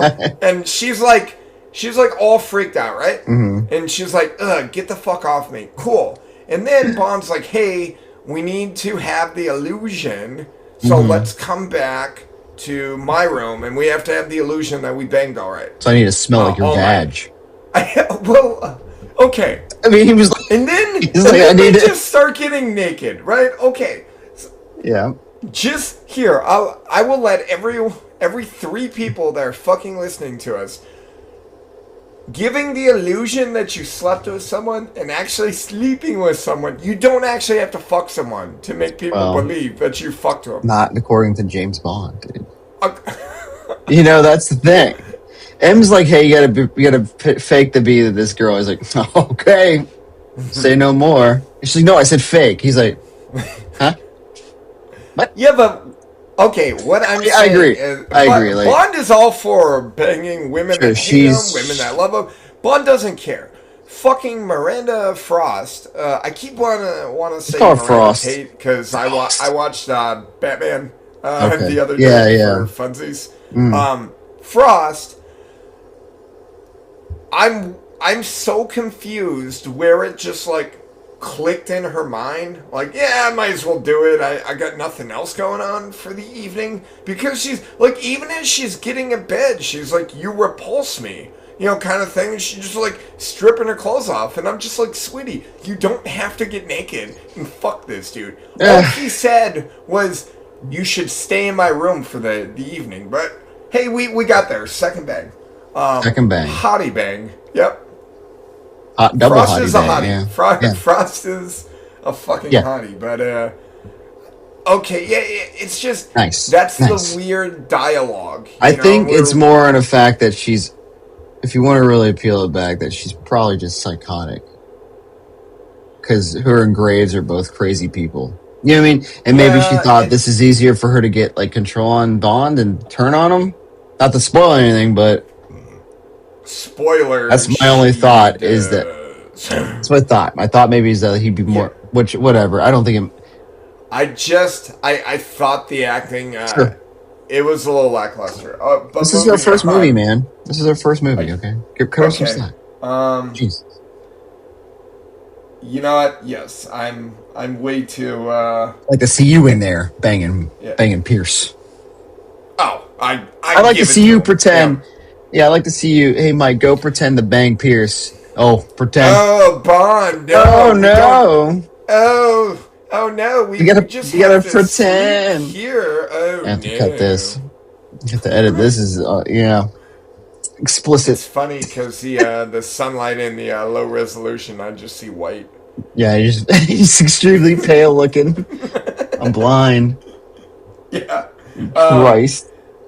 All right. So she does say. I will say that. Well, when they're making out in the car, just a comment that she says, "It's always sex for dinner, death for breakfast," and I was like, "That sounds very familiar." I found out that "Death for Breakfast" is a title for Chapter 11 on Her Majesty's Secret Service novel. Nice. Just a nice little "Death for Breakfast." I think it's also in the book for a drink or something, you know? Maybe that's why I heard it from. So anyway, while they're banging, I want to mention, did you mention the gun? Under the pillow. Gun's under the pillow, or she put it there, or he touched it. I don't know. He put the gun on. He hands it to him, right? Yeah. Just don't forget your gun. But, when he's leaving. So she's like, hey, be careful. Yeah, foreshadow. She also very, very ominous look when he was putting it under the he's like putting it under the pillow, and she was like, it was like the gun's under the pillow. So anyway, they go to Jinx. Jinx is doing while they're banging, Jinx breaks into the rainforest. And she's gonna kill Graves. I don't know. She goes to a dream machine and Kill whoever it it's is, not- I guess. She's like, fuck It's it. not Graves, but Diamond Face is there. Surprise, surprise. Yep. And then So she gets caught. she gets captured and then tortured. Laser beam. So I got in my notes. So the mine is fake, but the lasers are real. Yeah. And then there's also a weird exchange between Mr. Kill and Yo Mama? Gustav or Diamond Face. Oh. One of them. I think it was Diamond Face, yeah. Where he's like, hey, he gives him a gun, and he's like, I'm going to use a laser. Yeah. Take care of her. Yeah, and Mr. Kill's like, I'm going to use a laser. And he's like, all right, clean up afterwards. Don't make a mess. I think he said don't make a mess. Yeah. I'm like, dude, he's going to kill her with a fucking laser. Even if he killed her with the gun. Yeah, there'd be a mess. Like, whatever, okay, bro. Cool. Yeah, So her little infamous "Yo Mama" line. That was pretty cringe. Yeah. And then, all right. So Bond is going to cut through the ice, and then he uses his breathing device that we saw in the Phantom Menace. Sure. It's like gills. What do you mean? It's like the little bar thing. Is that a real thing? That's what he used in Thunderball. Okay. It's the same one. All right. So callback. Is this the callback to Thunderball? It's the callback to Thunderball. Cool. The laser watch. Did he cut in? Yep. GoldenEye. Okay. So he hops in this frigid fucking water, but he's not cold. He's Bond. You know. Oh yeah. And this dude rules. and then somehow the water is connected to the hot springs in the rainforest. I don't know, man. Thermal driving head. Duh. Okay. Yep. I don't know. He rises cold. Physics. So he shows up and he's nice and warm. So it didn't matter how cold the water was. He knew he was going to them hot springs. So, right. He just kind of popped up. So sure. Good for him. He finds Jinx. Yep, and he tries to turn off the laser, but he turns on all the lasers. Classic. Wonder. Yep. And now it's a fucking weird laser fight with Mr. Kill. Yeah, and then Jinx is able to position the laser and turn it on, and Mr. Kill gets shot with a fucking laser beam through the back of his dome. Kind of cool. Yeah. Mr. Killed, if you will. Yeah, Mr. Killed. I was kind of surprised he did. I feel like maybe Roger Moore would have said some shit like that. More like, Mr. Killed, am I right? They would just stare at him like, Roger. So while Bond is trying to get Jinx out of there, she's like, I'm NSA. We're on the same team, dummy. Yeah. Well, okay. You could have told me that earlier. You know what I mean? Yeah, then I would have known. Thanks. So then they basically cut off his Mr. Kill's hand to use the fingerprint scan to get out. Yep. To find, he said, Frost is MI6. She'll help us get out of here or something. Yep. So Jinx is going back to Frost's room. And then Bond goes to Gustav. He's in his office or whatever. Yep. And then that's when he learns Graves is moon. Before that, yeah. They were talking, Jinx and Bond, and they were talking about how Diamond Face is in the dream machine, and he must have brought it with him from Cuba. Oh, that's Bond's right. Like, no way. No fucking way. We blew all that shit up. That's true. Like, it was already here. And then from there, it's just like he's got a fucking euphoria. Like it all makes sense. This happens every few movies where Bond has this like giant epiphany. Yeah, but he has it in like 3 seconds. He's like, "Oh shit, dude, Graves is fucking Colonel Moon, bruh." Yeah, and then, I'm trying to think of another one where he was just like, "Oh yes, I knew that." I was just waiting on you to figure it out. Fabergé egg, bro. Yeah. Yeah. So So that's basically how they reveal that that he knows, and then he's in his desk. And before they confront, he does say, "So you live to die another day." Title drop. Yep. Good. How often do we get a title Right. drop? Yeah, I don't know. I'd have Besides to it look being up. like the weapon or the enemy, like Goldfinger, obviously, Golden Eye. No one was like, "Hey, Price, tomorrow never dies," you know? And everyone's like, "What do you mean by that, dude?" Yeah. I guess the world is not enough. Family motto. Sure. Silly fin. Yeah. All Silly right. sentiment, Bond. Family motto. All right. So A foolish sentiment. So Bond's there, and he's got a gun, and he confronts Gustav. Moon. Yeah. Moon. Yep. Gustav Moon. Yeah. Yeah. Moongrave. Yeah, Graves. Colonel Graves. Oh. So anyway, yeah, and he's like, "Hey, you gotta know the trust or something," and then Frost rolls up and puts a gun on Gustav. Yep. And then like Gustav Graves has like the worst like bluff face I've ever seen. He's like, "Yes, who to trust?" And then she turns the gun on Bond. I was like, this guy was like, read the room, James. Read the room. Effectively, yeah. There was something about we had learned that she was a fencer, and she had he rigged it. Won. Yeah, she won the medal because somebody was taking like fucking beaver horse steroids, tranquilizer. You know, it was Bernice. Yeah. Her name was Bernice. Bernice was taking fucking. There was a comment from Madonna that she won, and then Bond was like on a technicality. So I guess this is just that was like laying the seed for this little like who orchestrated it.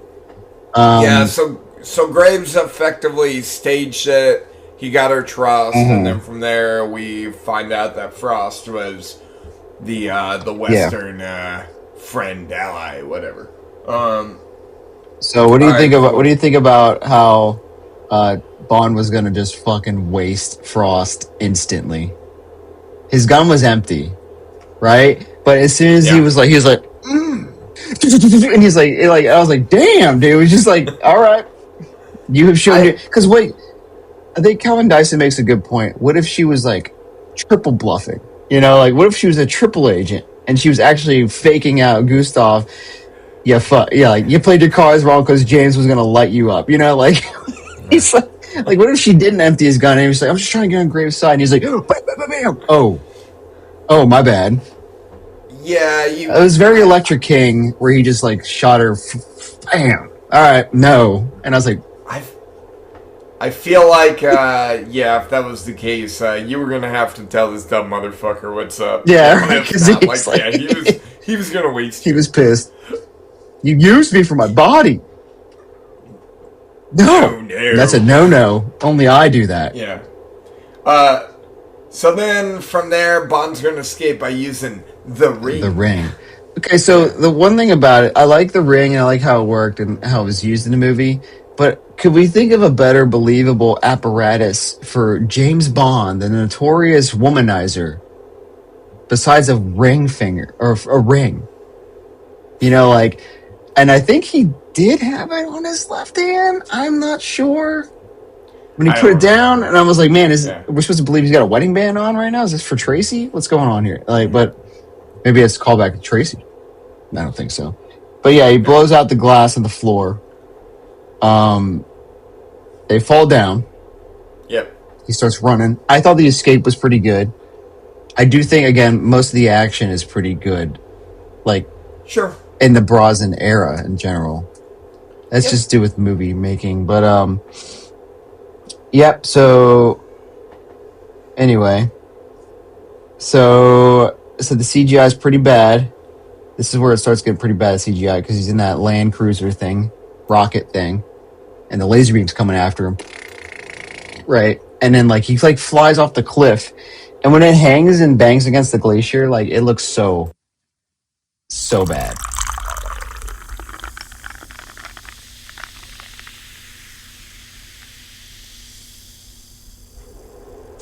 Yeah, so he ends up doing the kite surfing. Yeah, so he's gonna take like the fucking hood of this ice. I like the idea. Sure.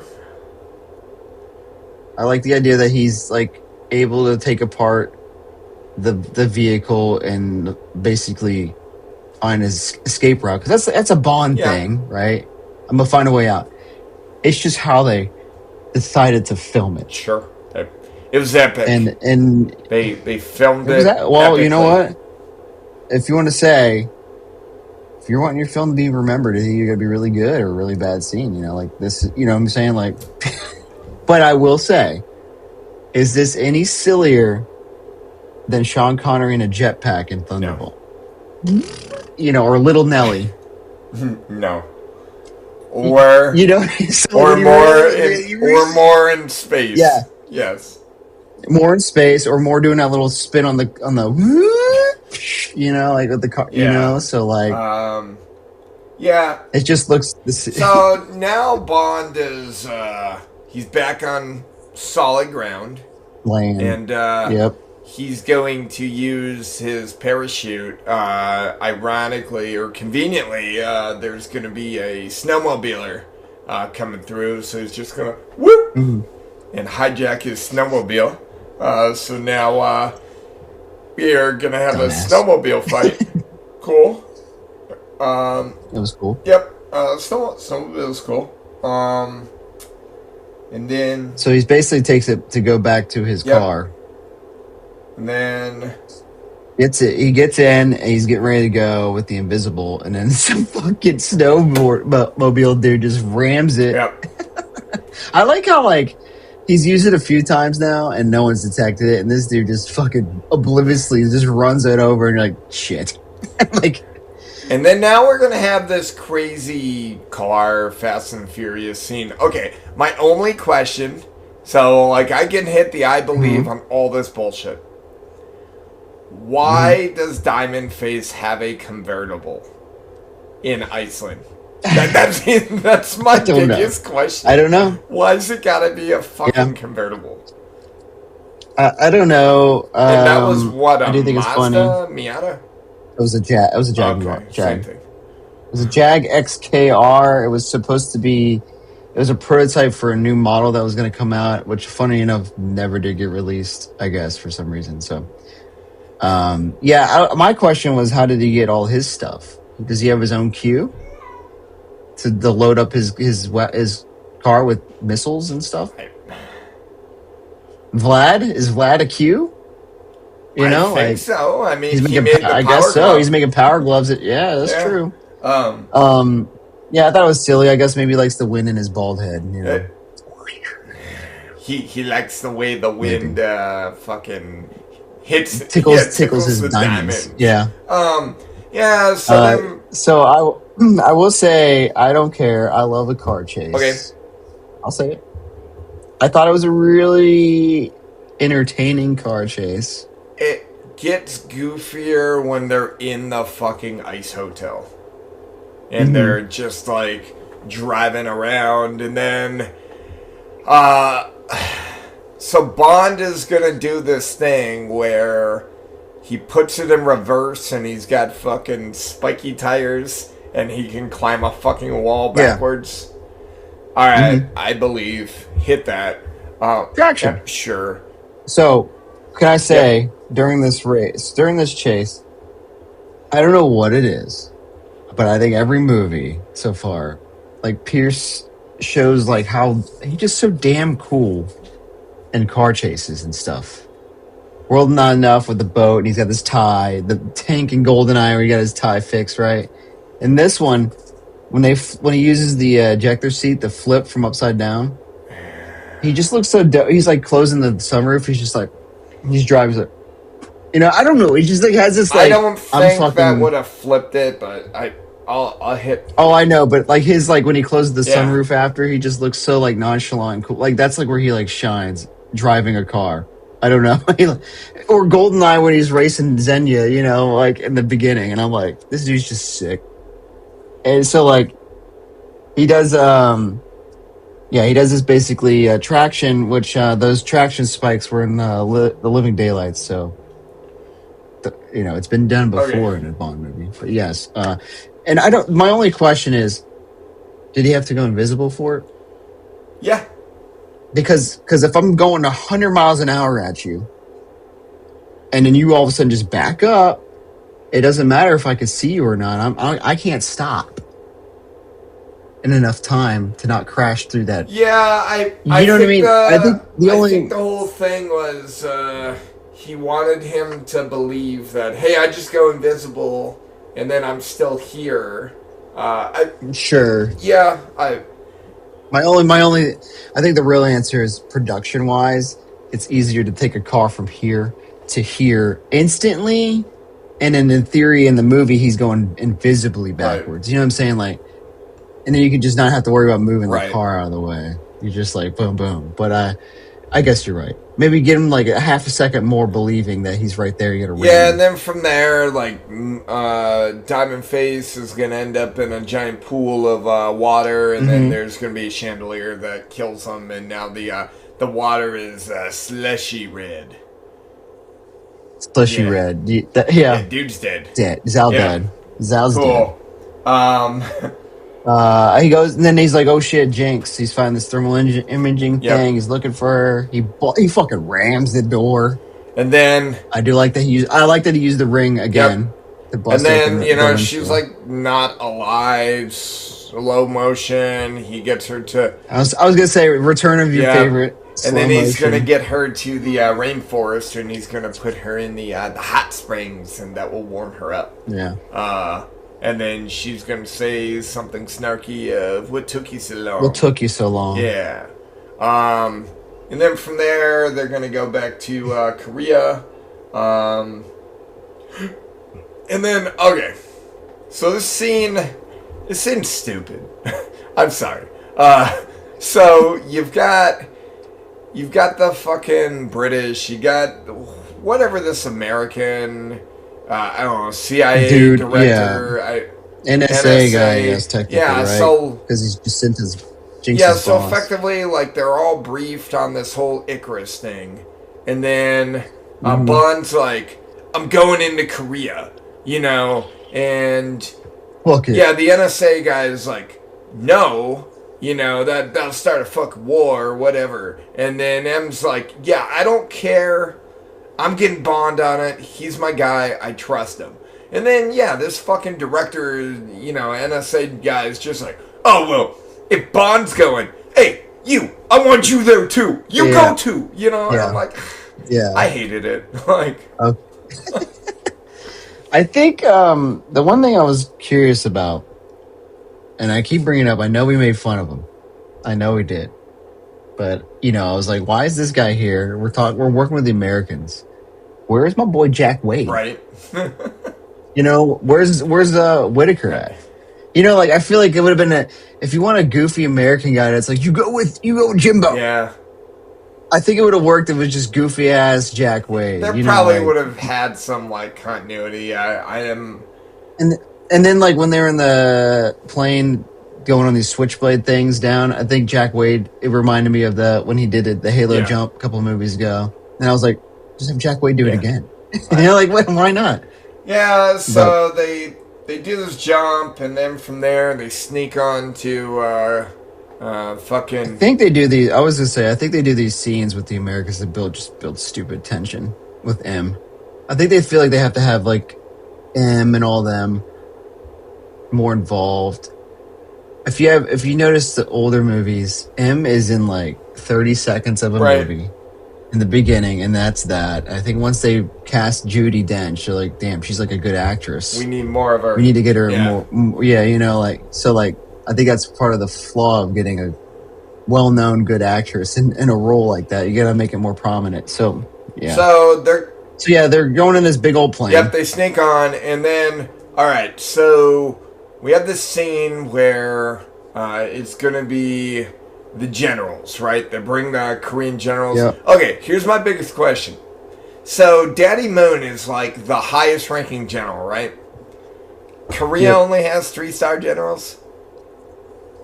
Oh, I didn't look at this. lapels. Only Yeah, had 3 with stars. collar. And then Graves is now in a general costume, and he's a 3-star as well. So yeah, I'm gonna assume they're only 3-star. Okay, cool.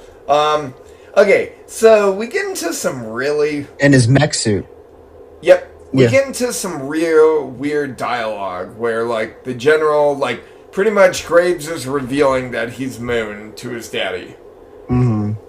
And the only way that his dad will know that it's him is by saying, hey, remember when you had me read The Art of War? Because no one else has ever read The Art of War. And then, like, Yeah. you know, he's, like, quoting the line, and, like, his dad is, like, also quoting it, but, like, late, you know? Yeah, no one else has ever. Yeah. Remember when you had me read The Art of War? In The Art of War, he says, this is this, and yeah. And then from there, he's like, my son. Okay, sure. Remember when you made me read Green Eggs and Ham? Sam I am. Yeah. Oh. Son. Yeah. All right. I believe. Sure. Moving. I do think it was funny how then the dad was like, "What the fuck did you do?" Yeah. You know, like it was like I don't know if he thought he was like, "Hell yeah, dude, you're white now. That's sick, bro." Yeah. You know, like is that what he wanted him to say? Yeah, while this is going on, Icarus is starting to fucking wipe out all the fucking minds. Just woo. Yeah, in the DMZ, Yep. yeah. Mhm. And then let's see. Moon shoots his daddy. Slow Yep, motion. slow motion, terrible scene. And his dad's just like. It was stupid, yeah. And then, so that bullet didn't do dick or piss, but apparently Bond pulling out a gun and then someone like pushing away, that bullet was able to. Well, maybe the bullet got lodged in because General Moon was not a thin guy. Okay, so maybe the bullet's He's a in little him. rotund. Yeah. Maybe he's in a fat All right.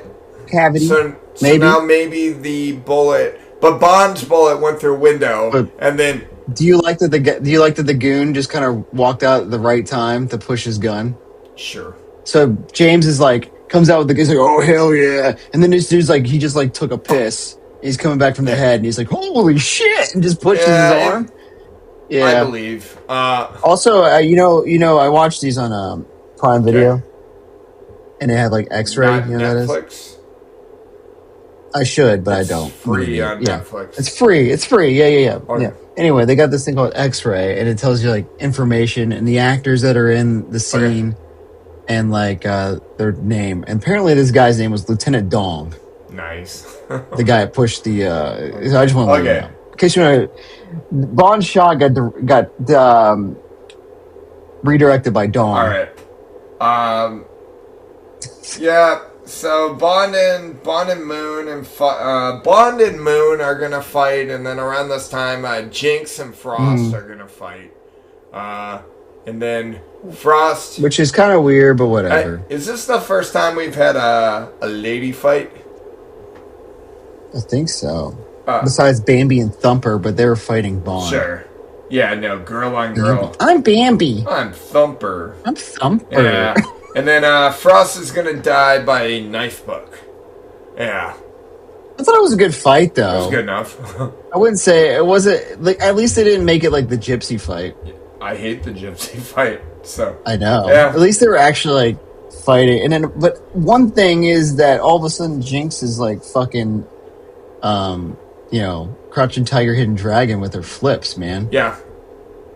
All of a sudden she's like the shit. So yeah, they fight. She kicks a knife through her. The Art of War was the book, I believe, or was it? No, not? it was. I don't know. It was. Yeah, okay.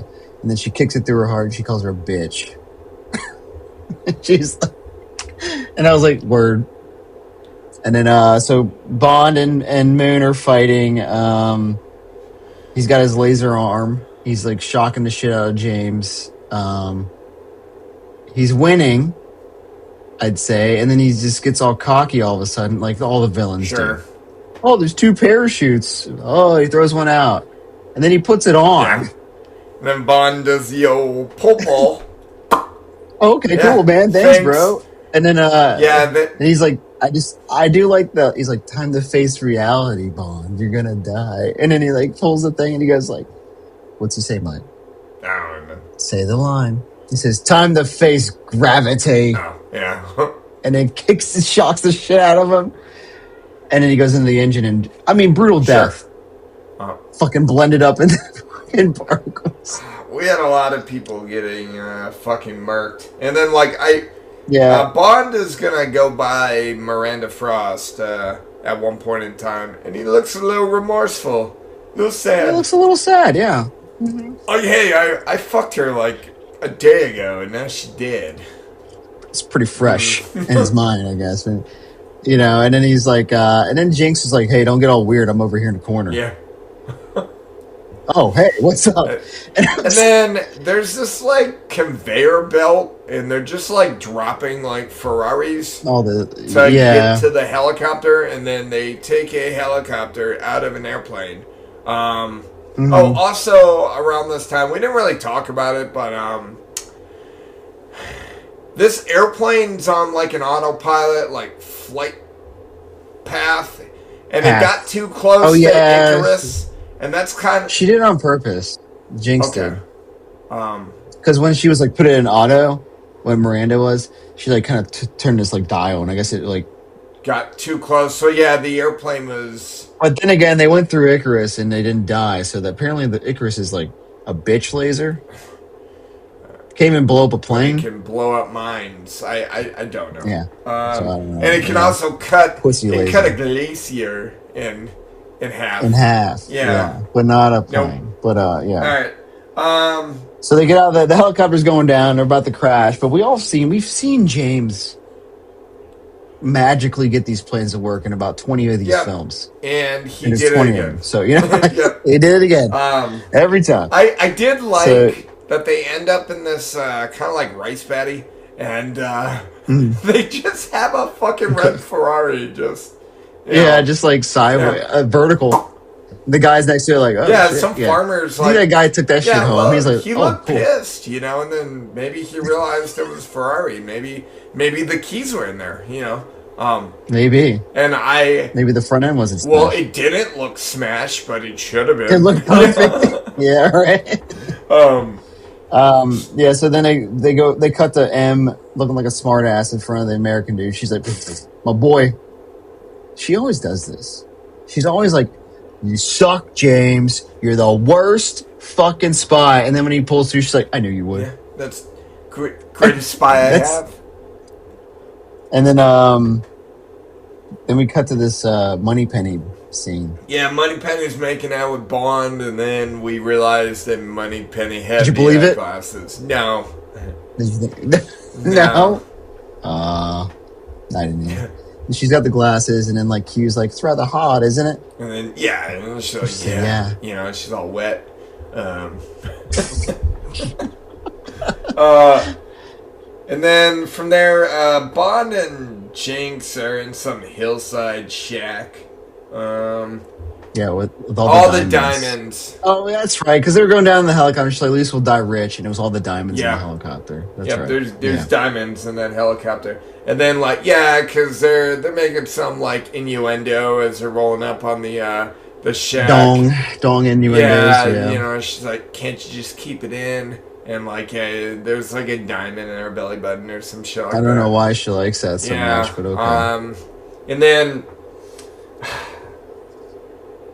I am so good. I thought you were going to say something.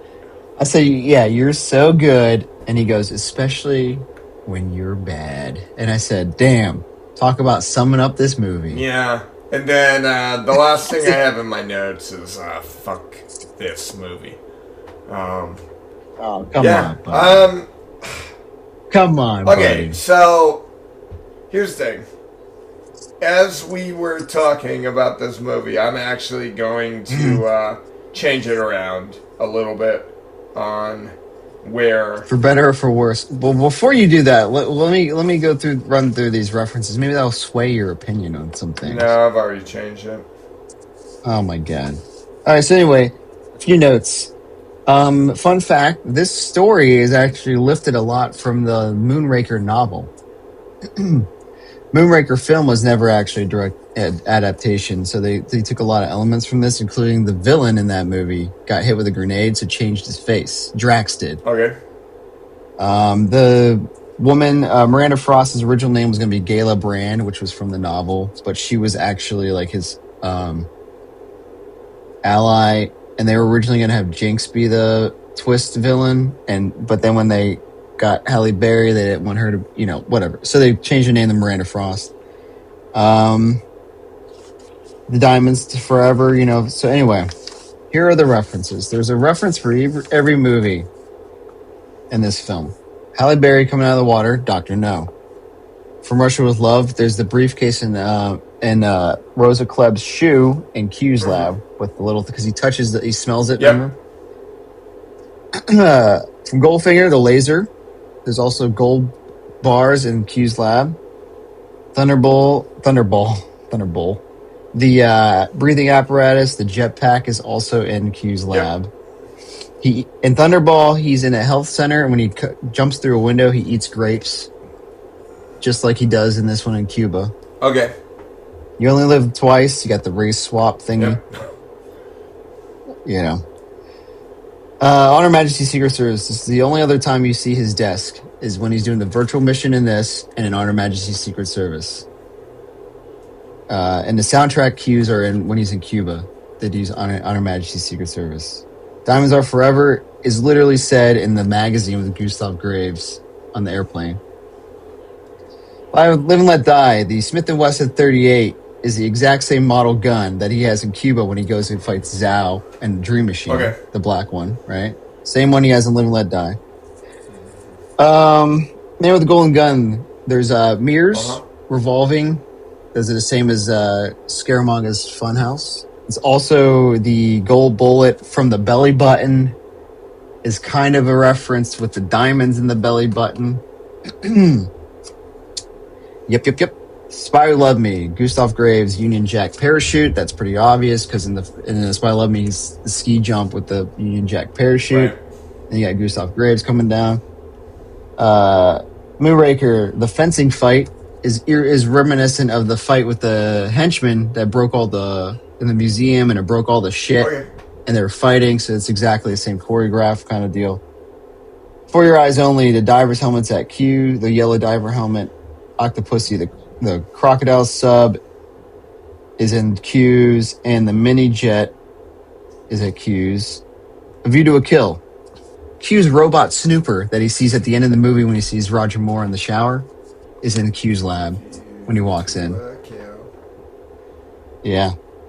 Fun fact, I put Die Another Day Radio on Spotify, and the second song was A View to a Kill, so I was like, all right, I'm in. Right.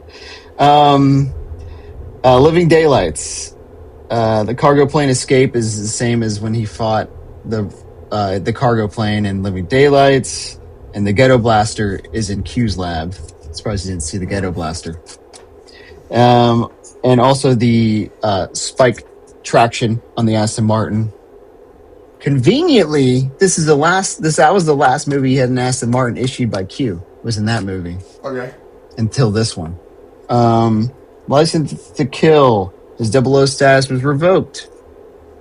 This is the last time it was, GoldenEye, the laser watch. Zal's death is a callback to 006's death when it all falls down on him in the satellite dish. The chandelier, the same camera angle. Tomorrow Never Dies. The exact footage was reused from the ship launching the missiles to the plane at the end. The exact same footage from Tomorrow Never Dies. Okay. And then The World's Not Enough. He was betrayed by a woman he banged. Loose. But, it's there. Okay. And Die Another Day, Q mentions this is your 20th watch we've issued, I'm sure, right? Yep. So that's the 20th film. Also, fun fact, in Cuba, he has the Birds of the West Indies book he grabs. He says he's a bird watcher. Yep. Right? The author of that book is James Bond. And that's the book that Ian Fleming was a big bird watching guy in Jamaica, and that's where he got the inspiration to name James Bond. James Bond was but that book. The casino, not the casino, the hotel in China is called the Rubyon, Rubyeon Royale Hotel. Ruby is the traditional gemstone for 40th anniversary. And that's why the title is in red, Die Another Day. Eon is the company. And then Royale is Casino Royale because it's the first book. You know, and then, yeah. I think there's some more, but you know. Excuse me. Oh, yeah, the scenes of the Icarus unfolding in space are similar to that of the ninjas in the Jinx Decide. Okay, so yeah, You Only Live Twice is the same thing. But yeah, that's pretty much it. There's one from every movie. All right. So I think let's go through the usual real quick. Gadgets. Notorious gadgets. So for the gadgets itself, there was what the ring, Ring, the watch, the cards. Yeah. The bomb with the watch. So you know, for the most part, the gadgets weren't anything like crazy. Yeah. Gadgets were fine. Which is funny. Yeah. I liked the car itself without the camouflage. The car is sick. Yeah.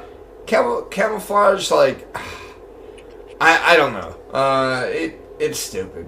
Like, sure, the invisible car, like, I'm not there yet.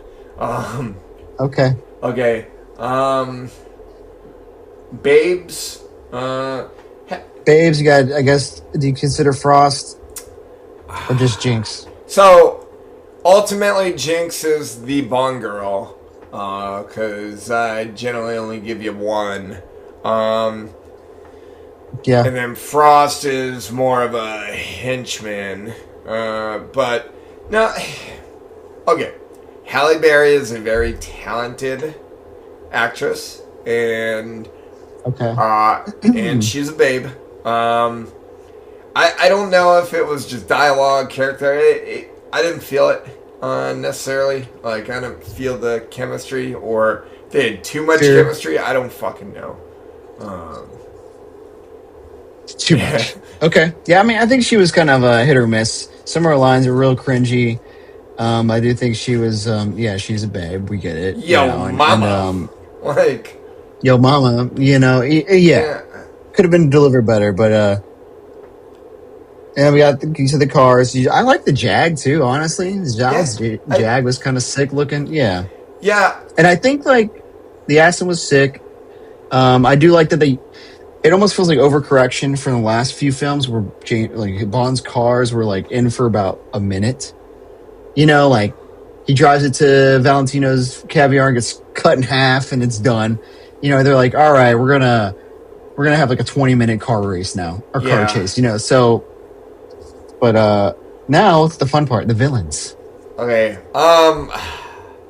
Okay, Frost is so the actual villain, what we're going to say, Moon? Mm-hmm. Moon is the villain? I guess so, yeah, he's probably the villain. But yeah, you could rank them all separate if you want. Alright, so I'll say Moon's the villain, everyone else is a henchman.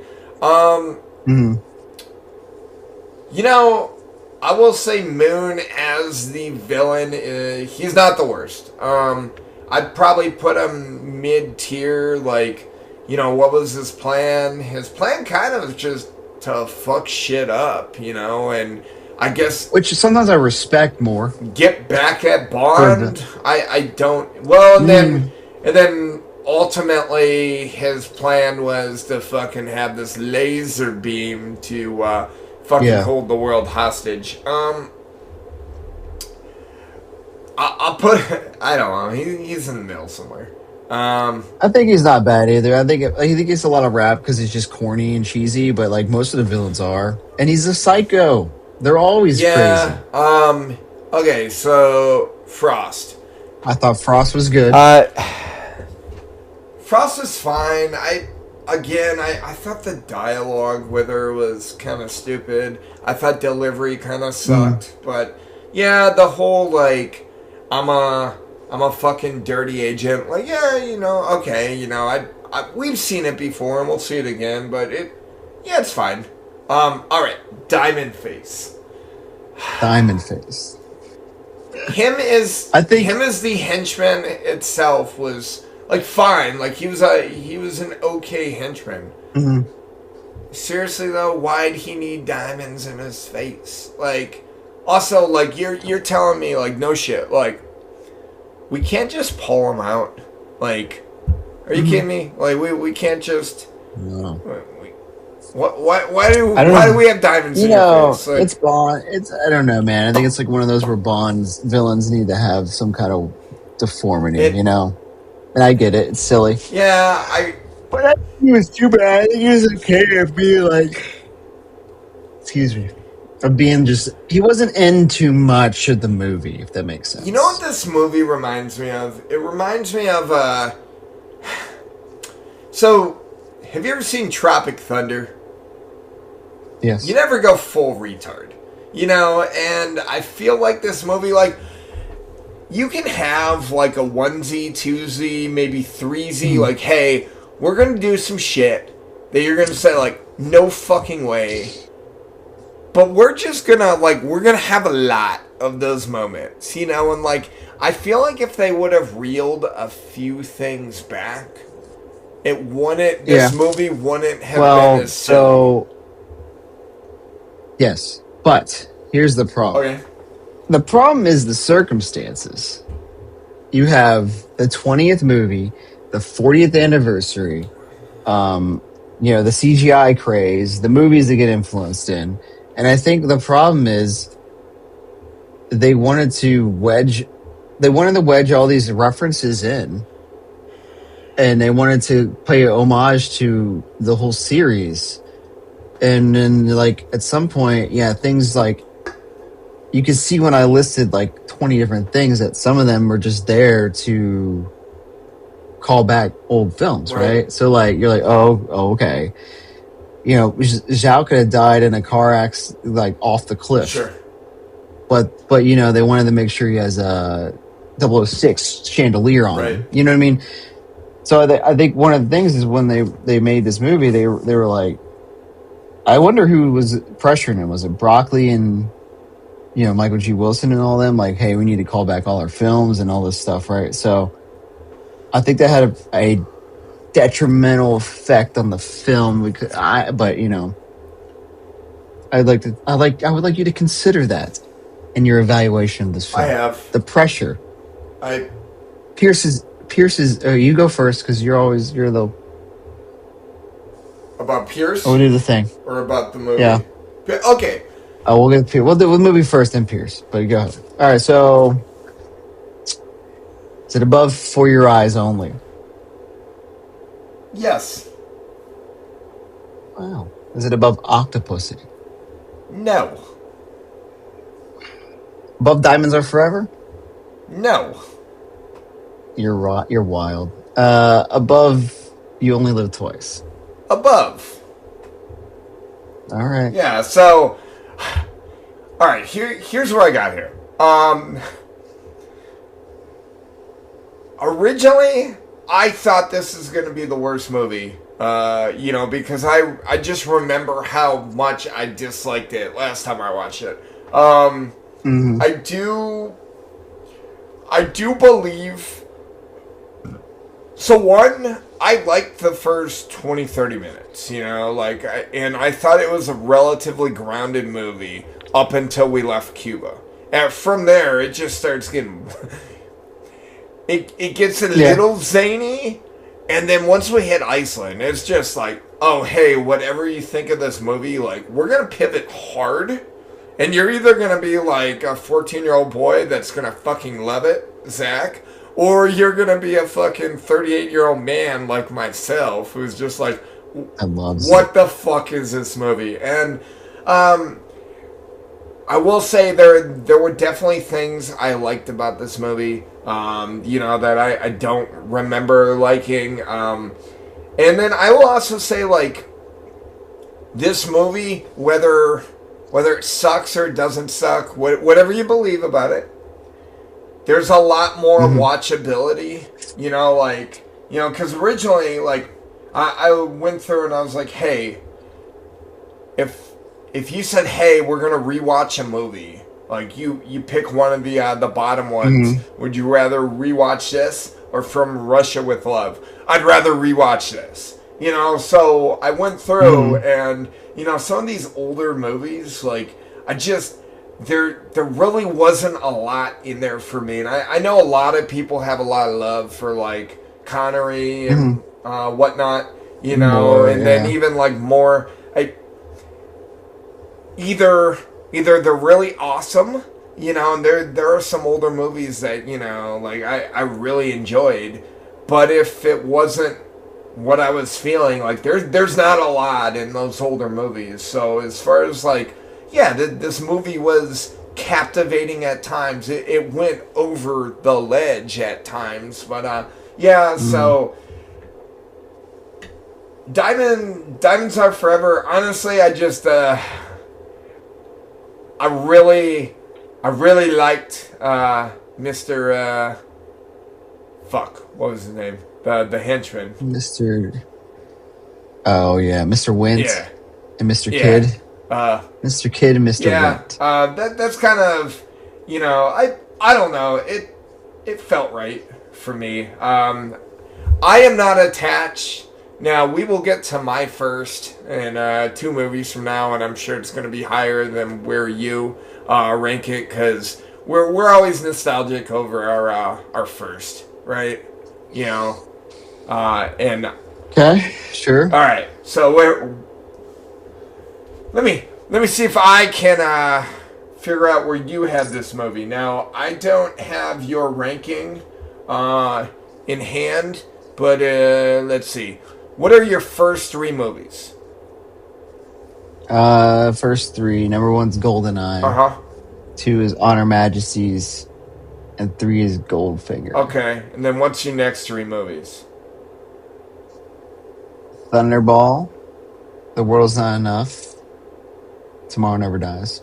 Okay, I'm gonna have this right after that, so I'll have this as your 7th movie. Yes. Nailed it. Fucking Yahtzee. This is... Go ahead. Go ahead. No, you go. I was just gonna say, like, we all have those actors that, like, you grew up, you were watching this more as a kid. And I will say that I have a lot more appreciation and more love for Pierce Brosnan than I originally thought I did. And I have less appreciation for Timothy Dalton than I thought I had. So I do enjoy doing this series.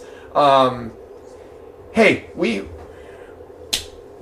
like what we like, right? And I get it, and that's why, like, hey, and I will say, like, I kind of feel like my top 5 are pretty even keeled.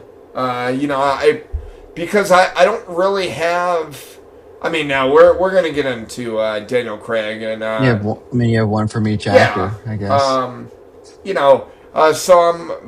But then you start looking at like my lower, and I'm less into Connery as everybody else. Which I don't know. But yeah, okay. So we definitely skewed a little bit on where this was. You have it kind of. Yeah. You have it 7th, and I have it, 15th? Listen, 16th? I think it's just fun.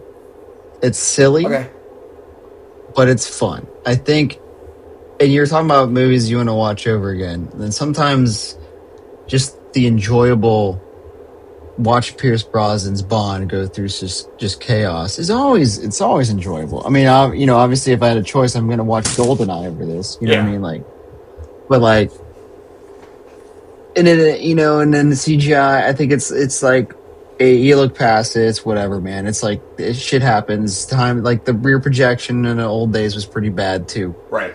So like it's just that's how product of the time. I think Pierce did his best interpretation of Bond in this one, as opposed to the other ones. I mean, they're all good. I'm just saying, you'd hope that the more you play the guy, the more you get a feel of him. And correct me if I'm wrong, but Pierce thought he was coming back for one more, and then we also we'd been cranking out. So this one was about a 3-year gap, but prior to that, they were cranking them out every 2 years. 2 years, yeah. So this one got delayed on purpose. Okay. To be on the 40th anniversary. It's supposed to come out in 2001, so 2 years after World Is Not Enough. And then they pushed it. So they were still on the 2 year, and then from there they have 4 years, and then at some point in time there's a breakdown between Pierce and the film agency, and then they go a different direction. But all right, so Pierce Brosnan again. I'm gonna be real. Movies as a whole, like other than Goldeneye, weren't necessarily my favorite. But Pierce Brosnan as a Bond, he's probably a lot higher than I originally thought. I can chalk up some of these films just being product of the time.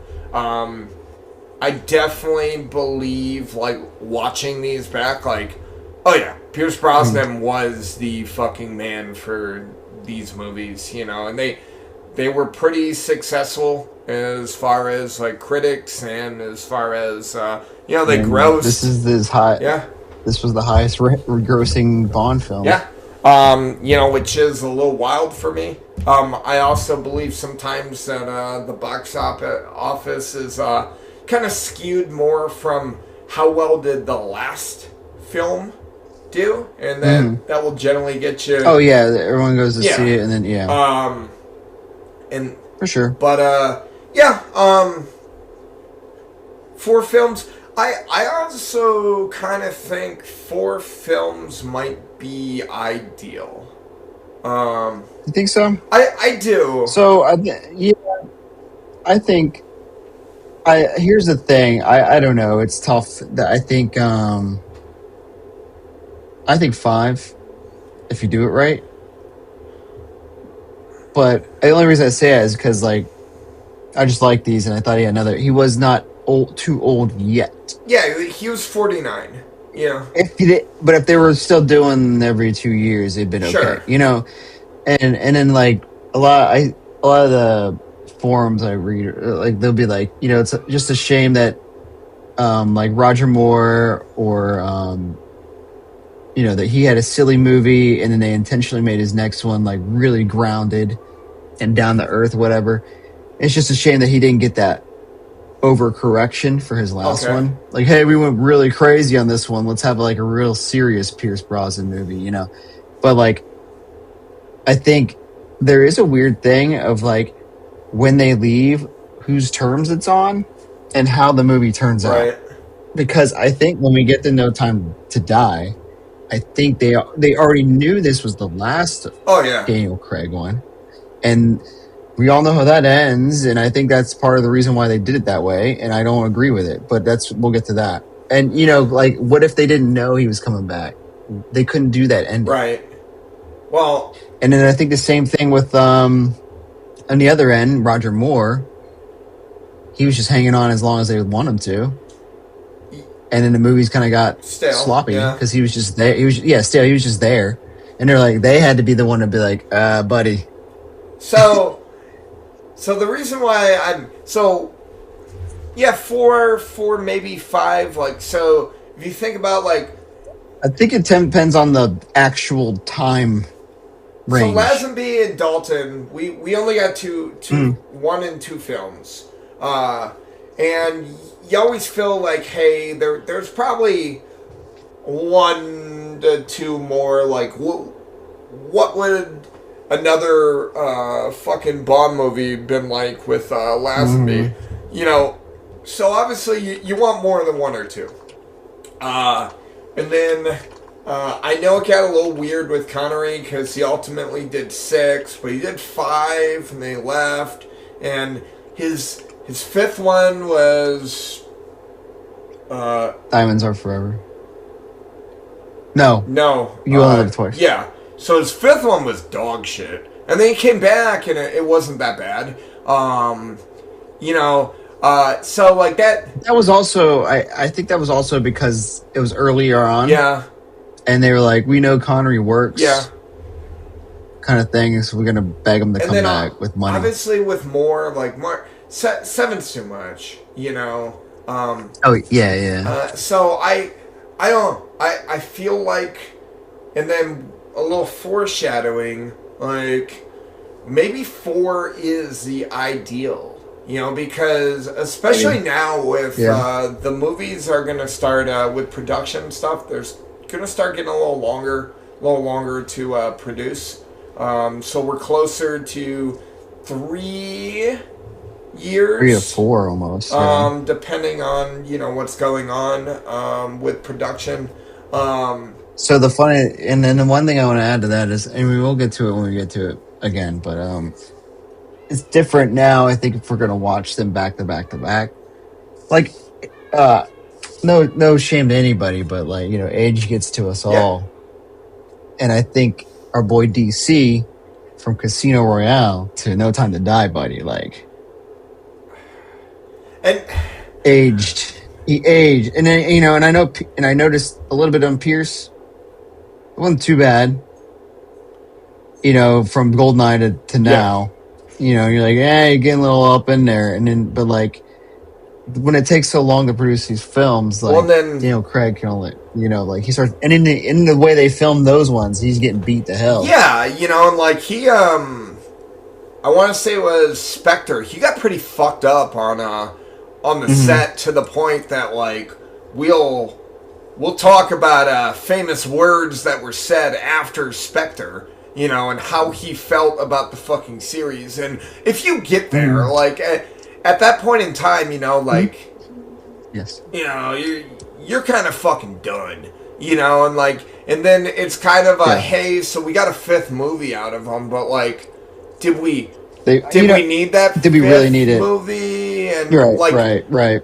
Kinda, we'll get there, but ultimately, Pierce Brosnan, you did 4 movies. I would love to see you again as fucking Old Man Bond. Maybe not for the full Old Man Bond, not a full movie, but like a complimentary character. You know, I saw, like, it was funny. You know, since Amazon has the rights and they want to make all these series spinoffs, like a Moneypenny series, they should make an Old Man Bond series. I'd watch it. I mean, retired Bond series, you know. Old Man Bond. Fucking Pierce looks great for 70. Yeah. You know. I know. Compared to like Roger Moore did, or he's fucking jacked, and he looks like Jack. Got the beard going. He looks like Jack Santa Claus. Yeah. Like, so if you had to rank Pierce out of the 4 we've had, it's 4, right? Sean, Roger, George, Timmy, and now 5. 5 Bonds. Where's he ranking? What would? As Bond, not the movies. What was Bond. my original? Have we originally done this? I don't think I wrote it down. I don't think so. I think we've had because I think when you look, you're like, George has got to be the bottom because he's only had 1. You know, and then all right, so George is on the bottom, and then from there, I thought he would be higher, but Timmy's probably there. So I'd say 5 is George, 4 is Timmy. Just because of his pissed off demeanor. It didn't work. I thought it worked. I like the movies. Him as Bond doesn't work. Yeah, and it was like a stark change from Roger. Yeah. And then he was like, I don't give a damn. And then little controversy, 3 is gonna be Connery. Wow. Yeah, I know. He's the first guy. Guess what? Just because you're first doesn't make you the best. And then Roger Moore is going to be 2. Yeah, I like Campy more. Campy Bond's fun. You say that, right? But you didn't like this movie, which is full camp. Okay, all right, motherfucker.